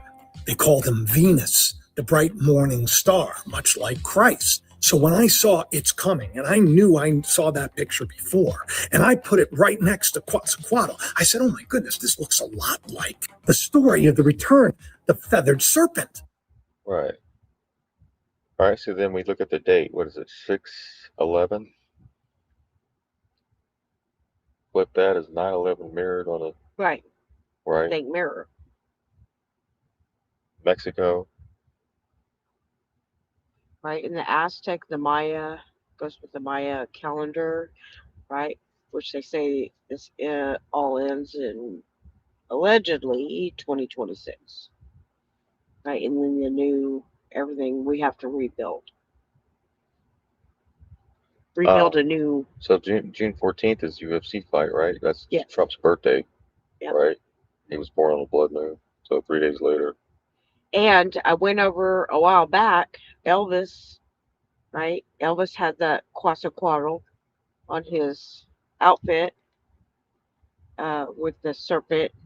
He had symbolism on all his outfits. Yeah, the Aztec. Yeah, the Aztec. And then the Aztec symbol is the feathered serpent with a Q. Like, that's kind of interesting. Well, I mean, his name is spelled with a Q. Right. Let me continue here. Before I taped this show, somebody had commented and asked, how is this connected to Stranger Things? Because, of course, that's what McDonald's is advertising, is Stranger Things. This is the last season. It's the end, the final battle against Vecna. Vecna, who is who? Well, a lot like Quetzalcoatl's enemy, the nemesis known as Tezcatlipoca, who's pictured like this, looks a lot like Vecna himself, the Aztec god of the night, of sorcery, of death, the holder of forbidden wisdom, a lot like the devil in Christ. The story, it's such a similar story, and it's playing out, but it gets weirder. My grandmother, my nanny, was just so talented, so artistic. Well, her first cousin became a famous artist for the Catholic Church. His name's Father John Giuliani. I grew up with a lot of his paintings in our house. He was known for painting Mary and Jesus and all of the saints as Native Americans, because Native Americans had never seen Jesus depicted that way. He became very famous. Now, this is my first cousin twice removed. My grandmother, who had a part in raising me, I lived with her for the first 6 years of my life. Our backyard was a project called Adam's Garden in Connecticut, of all places. And so he's known for painting these Native American paintings. And I thought, this is just so interesting that I'm learning these things and I'm coming together. And I was like, there's something going on with the Native Americans. I don't know what it is, but maybe it's just like a calling. Just like we have the signs playing out in one way, we have the signs playing out another way. For other Native Americans or peoples of other faiths and other backgrounds, for them to see their story. The coming of the body of Christ is coming together. The final battle is here. Now, this is where it's weird. I dig in to the Native American stuff, and I find that every year for 43 years, they had this powwow where it's the biggest one in the United States, the gathering. It's called the Gathering of the Nations. Guess what? This year was the last dance. The last dance. This is the last time it happened. They're not doing the gathering anymore. There's no more powwow after the one that just went down. I think it was April 24th. The last dance is done. The last dance in Native American lore is pretty fascinating as well, because they had we'll say like a messiah figure back in the 1800s. You've probably heard of, Sitting Bull and how he was killed. Heard of the tragedy of Wounded Knee, how these Native Americans were gunned down and they were killed. Well, there was this man. He started like a late 19th century spiritual movement because on an eclipse, he had a dream or he had a vision, and God and Christ, revealed to him that there would be an end time gathering together and that everyone would be raised together. It was like the end days, launched by a prophet they called Vivoca. Well, actually, he was actually known as Jack. So on this eclipse, he had this dream, this vision, God, and so he taught everybody it's called the ghost dance. And it was a dance that would be performed. And that if you perform this dance, this ghost dance, this last dance, that it would bring back the dead. It would bring in a golden age, if you will. U.S. officials mistook this dance for like a war cry. And that's why a lot of people ended up dying. 300 Lakota men, women, and children. They were killed at Wounded Knee, December of 1890. The ghost dance, the last dance, something is coming. All of it, I think, ties to some kind of a manifestation that we've been waiting for called the sons and daughters of God. It's the last dance. It's the final battle. It's going on. And 5/5, May 5th, Cinco de Mayo, may start it all off. So, you tell me, got a lot of Native American stuff and stories attached to me. So I think to myself, why not? Why not share the story with all of you? And what do you think? Do you think that the story of Christ can be hidden in other stories as well? Because there is only one story after Rome. Don't forget, if you want to support the channel, yeah, it's all universal. It's the same story everywhere. So what does that tell you? You think they're worshiping other things, but they're not. It's the same thing, just different in their culture. The story's different, but it's the same virgin, a child that's connected between the heaven and the earth, right? That becomes the bridge and teaches the people these things. That's it.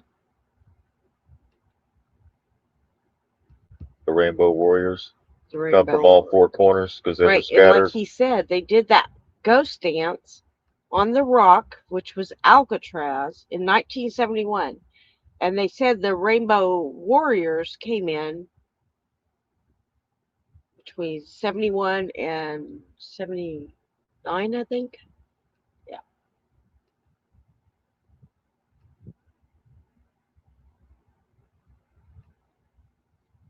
All right, so he said it started May 5th. So that's Cinco de Mayo. 5 by 5. Yeah, y'all remember, you know what Cinco de Mayo means? That means the music gets loud around here.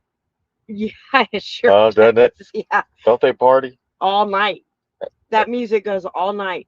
But they have a beat. They have a boom, boop, boom, boop, boom, boop. Yeah, I mean, think about it. But they have rhythm. They know it's a frequency. They do it on certain dates, just like the Indian do. Right? They do the dance and the instruments. And it's a rhythm. Everybody goes to the Mexican restaurant on Cinco de Mayo for margaritas. Come on, don't act like you didn't go. Don't act like nobody in the chat knows what we're talking about. Right? Used to, but okay, you did. Yeah. Did you go out on Cinco de Mayo, St. Patrick's Day, stuff like that? Well, I did. Being in radio, we'd all go out because we'd have remotes. We'd have the DJs there. Well, here in Texas, you don't have an option. Right, but the food is good. Oh, it's real good. And they're nice people. Especially when they call you mijo Or gringo. or wedo. Oh, mijo, that was my love, right? They like to call me pinche wedo. What?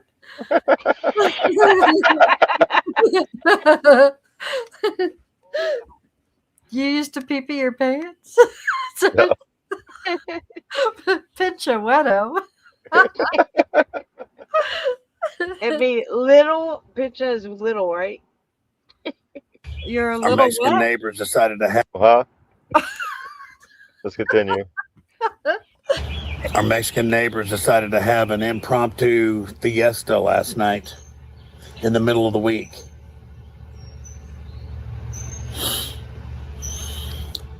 I was sitting on the couch about 9 o'clock and I could hear the music playing. So I finally walked down there to ask them to turn it down, maybe take the party inside. When I got there, that little old Mexican lady who's always making food walked up to me to hand me a plate.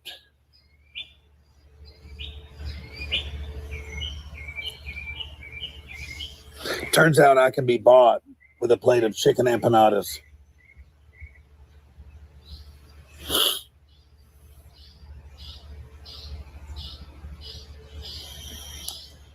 I went and sat down on the yard couch with that old Mexican guy who doesn't speak any English. And he talked and talked and talked. I have no idea what he was saying.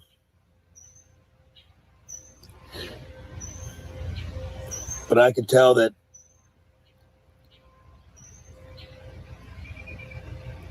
he thinks I need to get my shit together.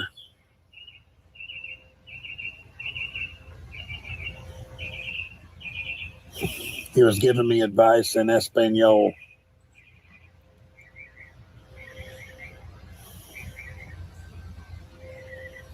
I don't know what that was about.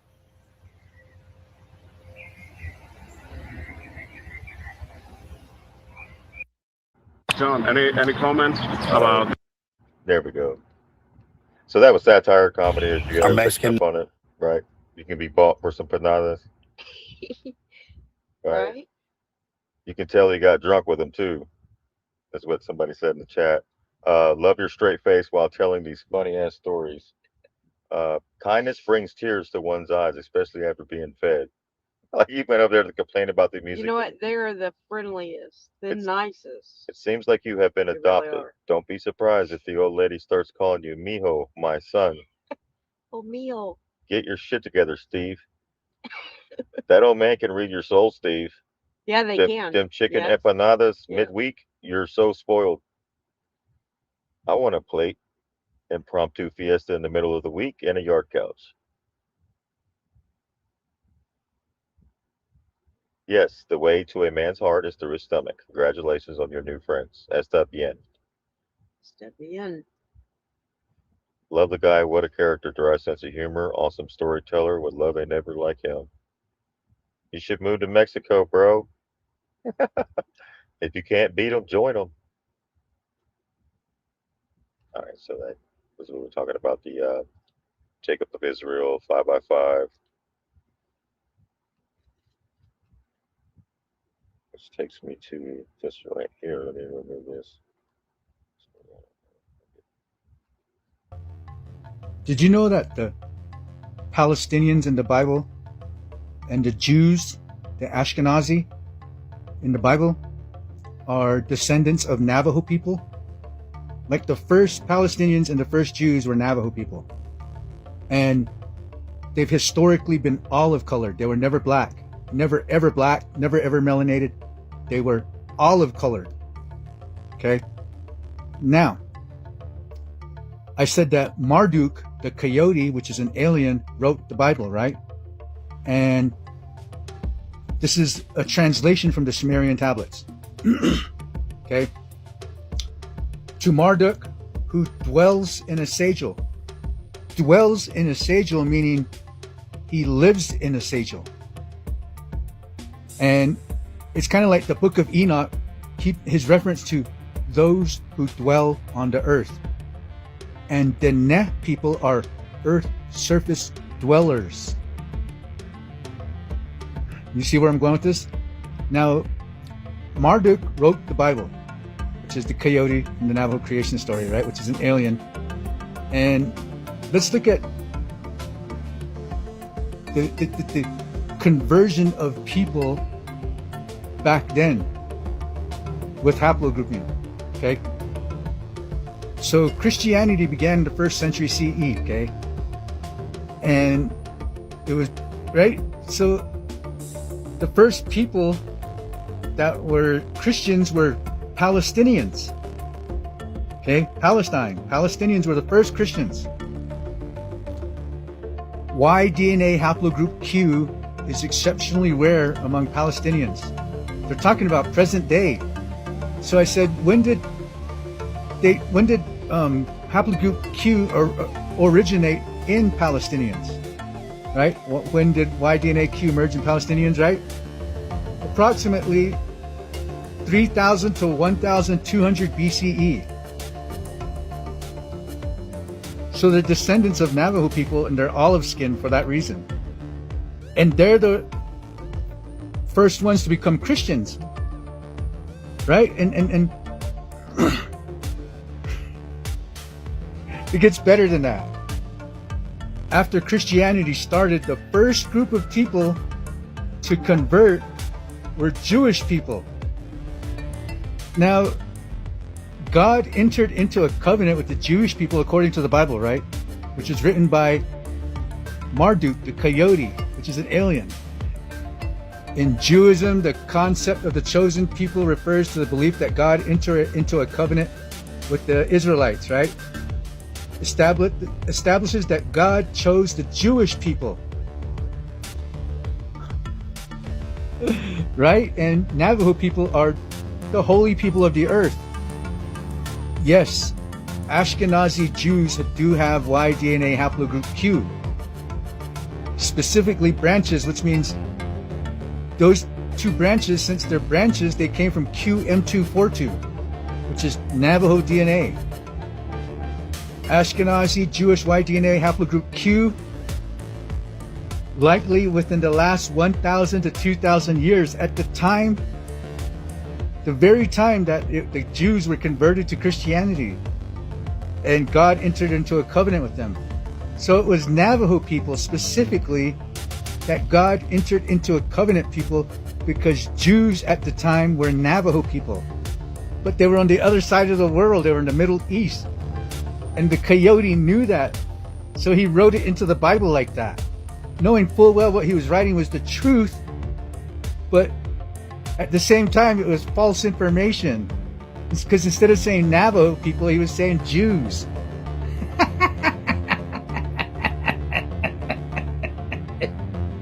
Following the conversion of Jews, right, were the Gentiles, which were non-Jews. And it was all these people in Antioch, Syria, Asia Minor, and Greece, all olive-skinned people, which were descendants of Navajo people.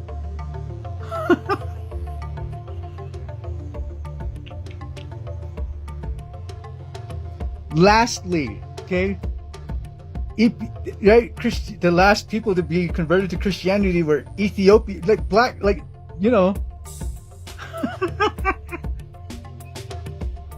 they were the last people to be created and the last people to be Christians and the last people to, you get what I'm saying?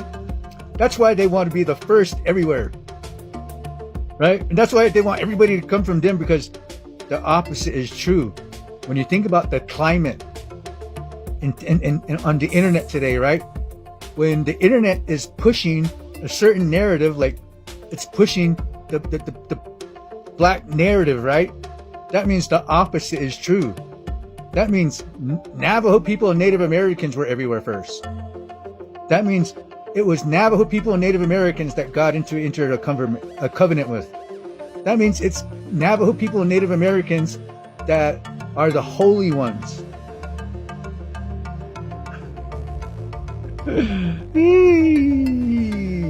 We are finding out so much stuff, huh?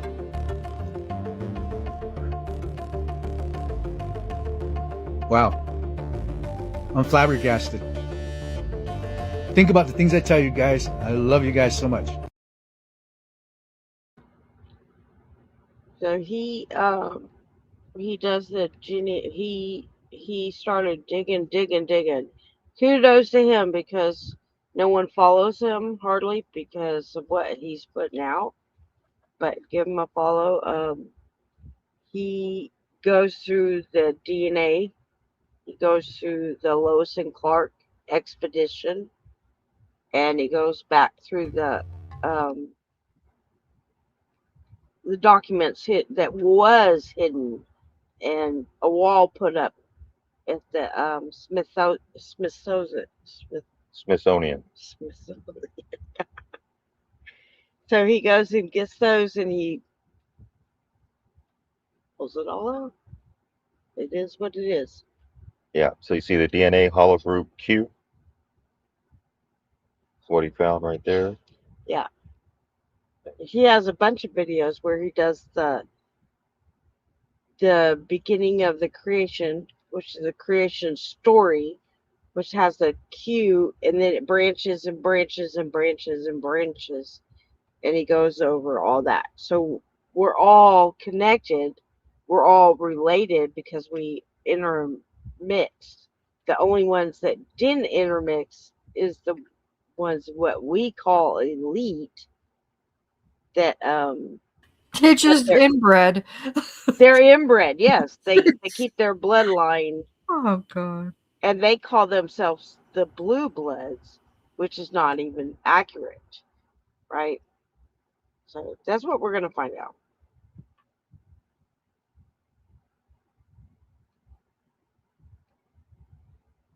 Wow, this whole story never gets old. Like, yeah, there's one group that was here, and then now it's over here. This one, it's like holy. No, there's a book. I had a book where I think I brought it to the show where it talks about when the popes sent the clergy over here to Americas, and they went over there to what is now Texas, which was Mexico, right? And they documented everything, and they even said, "Oh my God, I think these are the lost Israelites," right? And they described the people here, right, with straight. What was that? Was that you?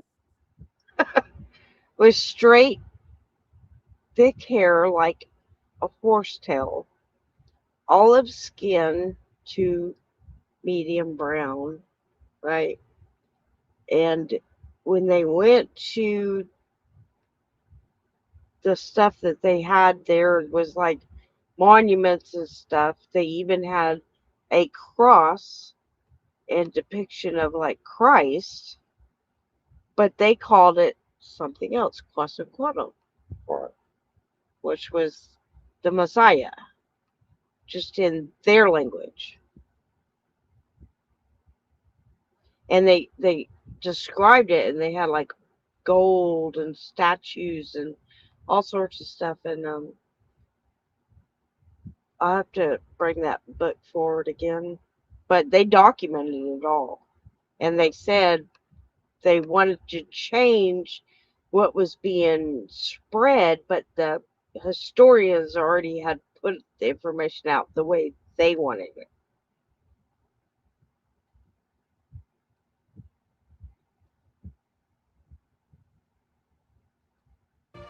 In ancient times, the world was a place of mystery and magic, full of ancient beings and primordial forces. Each divinity, with its uniqueness, represented a fundamental aspect of the universe: fire, water, night, and day. However, among these powerful gods, one stood out for his unique and enigmatic nature. He did not belong entirely to the starry firmament, nor did he feel completely bound to the robust and fertile earth. This being, a nexus between the earthly and the divine, was known as Quetzalcoatl, the feathered serpent. Quetzalcoatl was neither a simple serpent nor a mere bird. He was a majestic spectacle for anyone who observed him.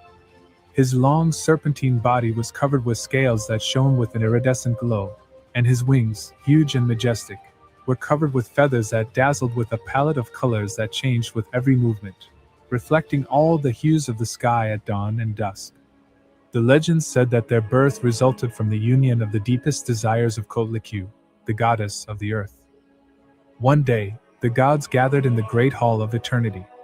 The vast hall was illuminated by astral lights that reflected on the mirrored surfaces of the room. In the center, a circular table, made of a material unknown to mortals, glowed. Tlaloc, the rain god, was the first to speak. Mankind, though fragile, has a potential that has yet to be discovered.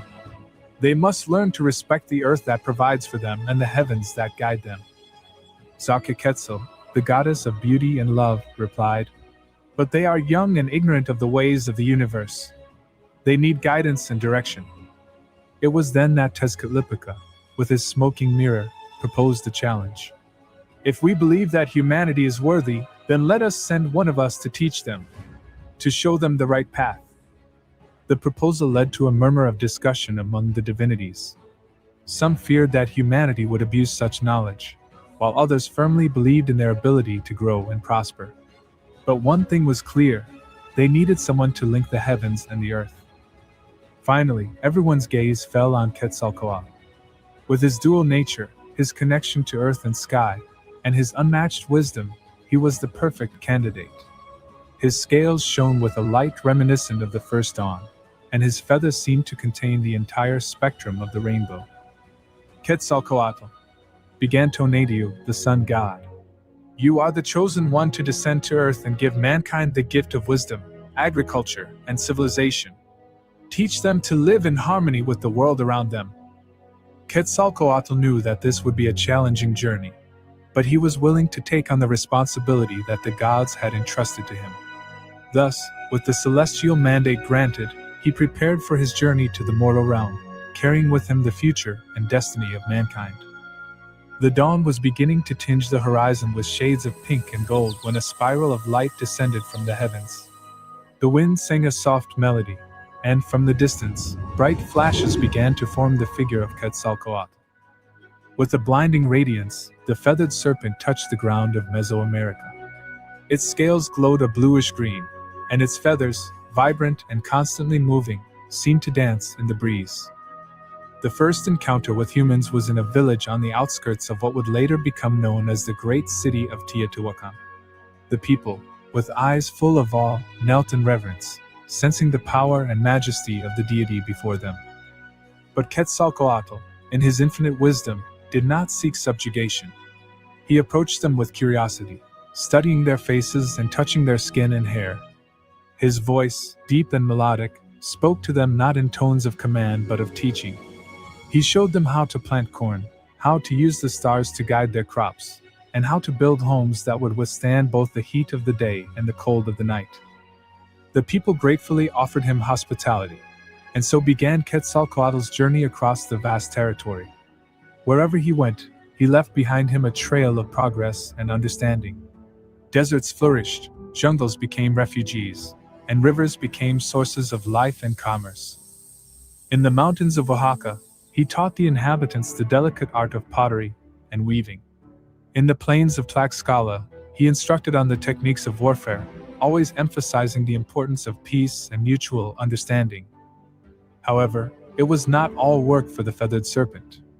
In the evenings, he would gather with the elders and children of each community, sharing stories of the cosmos, creating constellations in the night sky, and leaving legends that would be passed down from generation to generation. Months turned into years, and although Quetzalcoatl knew his time on Earth was limited, he did his best to instill in mankind wisdom and love for nature and the gods. Quetzalcoatl's arrival on Earth was like a dawn in the darkness. Everywhere he went, nature seemed to vibrate with a new energy, and people were drawn to him like butterflies to a bright light. The first teaching he gave was that of corn, the sacred grain. With his hands, he showed the men and women how to plant and harvest. He taught them to revere the earth, for it was she who gave them sustenance. "From the earth we come, and to it we shall return," he would say as his fingers touched the fertile soil, making the seed germinate with astonishing ease. As the communities learned the art of agriculture, Quetzalcoatl showed them how to capture their history and wisdom in codices, using natural dyes and prepared skins. He taught them the language of numbers and the stars, enabling them to track the passage of time and predict the changing seasons. In city squares and on mountaintops, he instructed artisans in the creation of majestic sculptures and temples. These places would not only be spaces of worship but also centers of learning where future generations would continue the tradition of acquiring knowledge. However, the most important teaching Quetzalcoatl provided was not technical or practical but spiritual. He spoke of the importance of living with balance and respecting the duality of existence, day and night, life and death, good and evil. He taught that every human being carries within him a divine spark and that, by honoring it, the entire cosmos is honored. With each teaching, Quetzalcoatl weaved a stronger bond with humanity. People began to see him not only as a god but also as a teacher, a guide, and a friend. Cities flourished under his tutelage, and the landscape of Mesoamerica was transformed, reflecting the wisdom and grace of the feathered serpent at every turn. However, in the shadows, Tezcatlipoca, the elusive god of the smoking mirror, was jealous of the admiration humanity bestowed on Quetzalcoatl. Tezcatlipoca, ever-changing and cunning, represented the dark side of human nature, deceit, discord, and envy. One day, Tezcatlipoca decided to confront his rival. Taking advantage of his ability to manipulate perceptions, he created a series of illusions that presented Quetzalcoatl in compromising and dishonorable situations. In his deluded state, Quetzalcoatl believed he had betrayed humanity and the gods, feeling unbearable shame. Moreover, Tezcatlipoca took advantage of a feast in honor of Quetzalcoatl to give him pulque, a sacred, intoxicating drink. Under the influence of pulque and Tezcatlipoca's illusions, Quetzalcoatl committed acts that, when he awoke, filled him with remorse. Rumors, fueled by Tezcatlipoca's deceptions, began to spread throughout Tula. The citizens, confused and hurt, began to question their benevolent leader.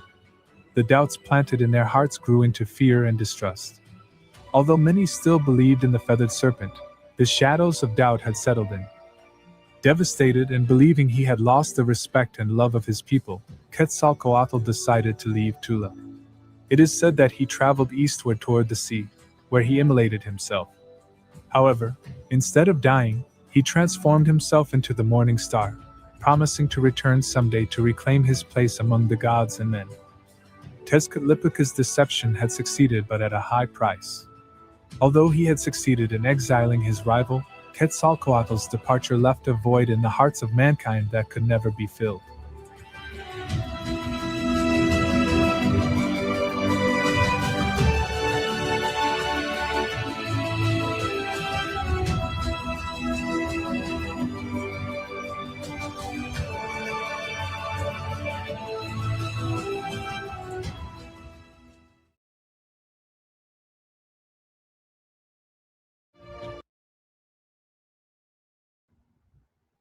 There you go. UFO update here. Flat Mountain says, "We are the children of the corn." Yes. Yeah.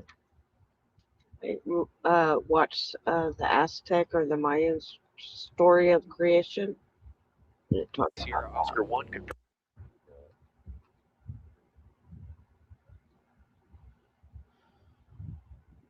That's it. Ain't it funny how they can track Santa Claus every year, but they can't track a UFO? Hey, they finally found those balloons. They've only been up there forever, right? Right? Yeah. Was that like 2 years ago that happened? Well, the satellites they send up in balloons. About 3 years ago. 3, yeah. They the Chinese, they're coming, they're spying on us. Oh, we better go get afraid real quick. Oh, Those their own people. Well, before that happened, a year before that happened, we showed the balloon up on the radar, following along with the tornadoes that were hitting Tennessee around that time. I still got that was probably one of my first shows. It was. was the balloons, showed because the I weather found the balloon. balloon pop up on a weather radar, And with the that's flight when tracker. stuff was happening. Their balloon was sitting at 60,000 feet, and it was following along the storms. Yeah, it was. They had those weather balloons like that. Yeah, that's all They they can collect do. data or do things. Who knows? But the weather balloon was up there. Sierra Oscar 1, confirm visual on thermal target. Affirmative, visual confirmed. Tracking ID reads Santa 01. This is highly unusual. There it is, guys. Sierra Oscar. Your latest UFO files. And that is it. Thank you for joining us tonight. We'll catch y'all Monday night, 7:30. Yes. Hope everybody has a great rest of your weekend. Have a great day tomorrow. Saturday, Sunday fun day, right? Sunday, tomorrow's Mother's Day. Mother's So Day. Happy Mother's Day to everyone. There you go. Found out Somebody in the my- audience is like, "Oh shit! Thank you for reminding me." I just found out yesterday my son's gonna have another child, so grandma number 2. So I'm so excited. Grandma Sheep is her new name. Grandma sheep. Yeah. Yep. Yep. Second one. So That's it. Have a happy Mother's Day. Hope everybody stays safe, and we'll see you Monday. good night, everyone. Have a fun night, everybody.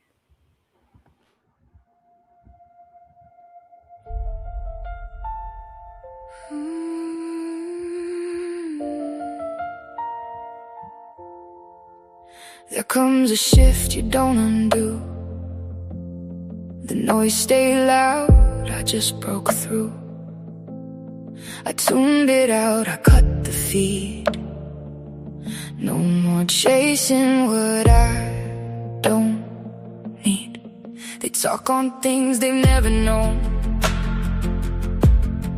judging paths they've never grown. Never walked these miles I made, never stood where I've been weighed. I don't know what's on my why, I won't shrink to fit their eye. What they don't get, I let it be. I turn my pain to clarity. I became the light they couldn't reach, rose above what they could preach. Every doubt just fed the flame. Now I don't answer to a name. I walk a road they'll never know, built from everything I outgrew. Let them watch or turn away. I found my truth, I'm here to stay. Opinions fall like pouring rain from empty hearts that know no pain, but time's too real to throw away. I garden more with every day. They see mistakes, I see design. Every fall just realign. What they call loss, I call the climb. Every scar rewrote my line. I won't break it down for them. I'll fit inside their narrow lens. They count worth by what they see. I found mine deeper in me. I became the light they couldn't reach, past the noise they always preach. Every scar became my sight, turned my darkness into light. I walk alone, but I'm not lost. Every lesson paid the cost. Let them whisper, let them doubt. I found my way by tuning out.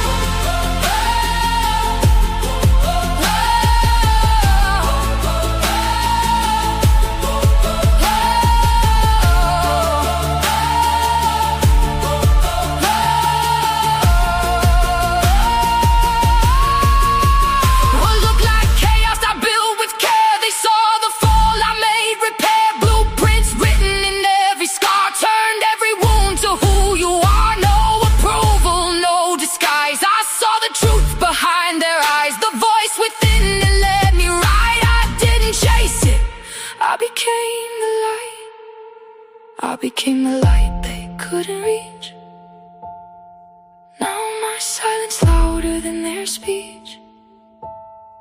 Every step I claim my place.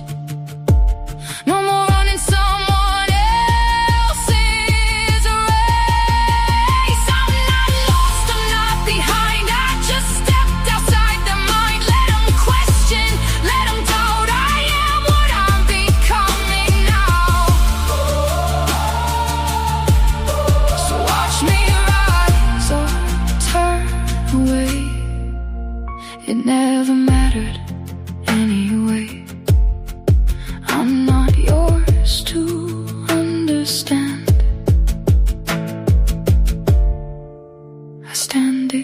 exactly where I planned.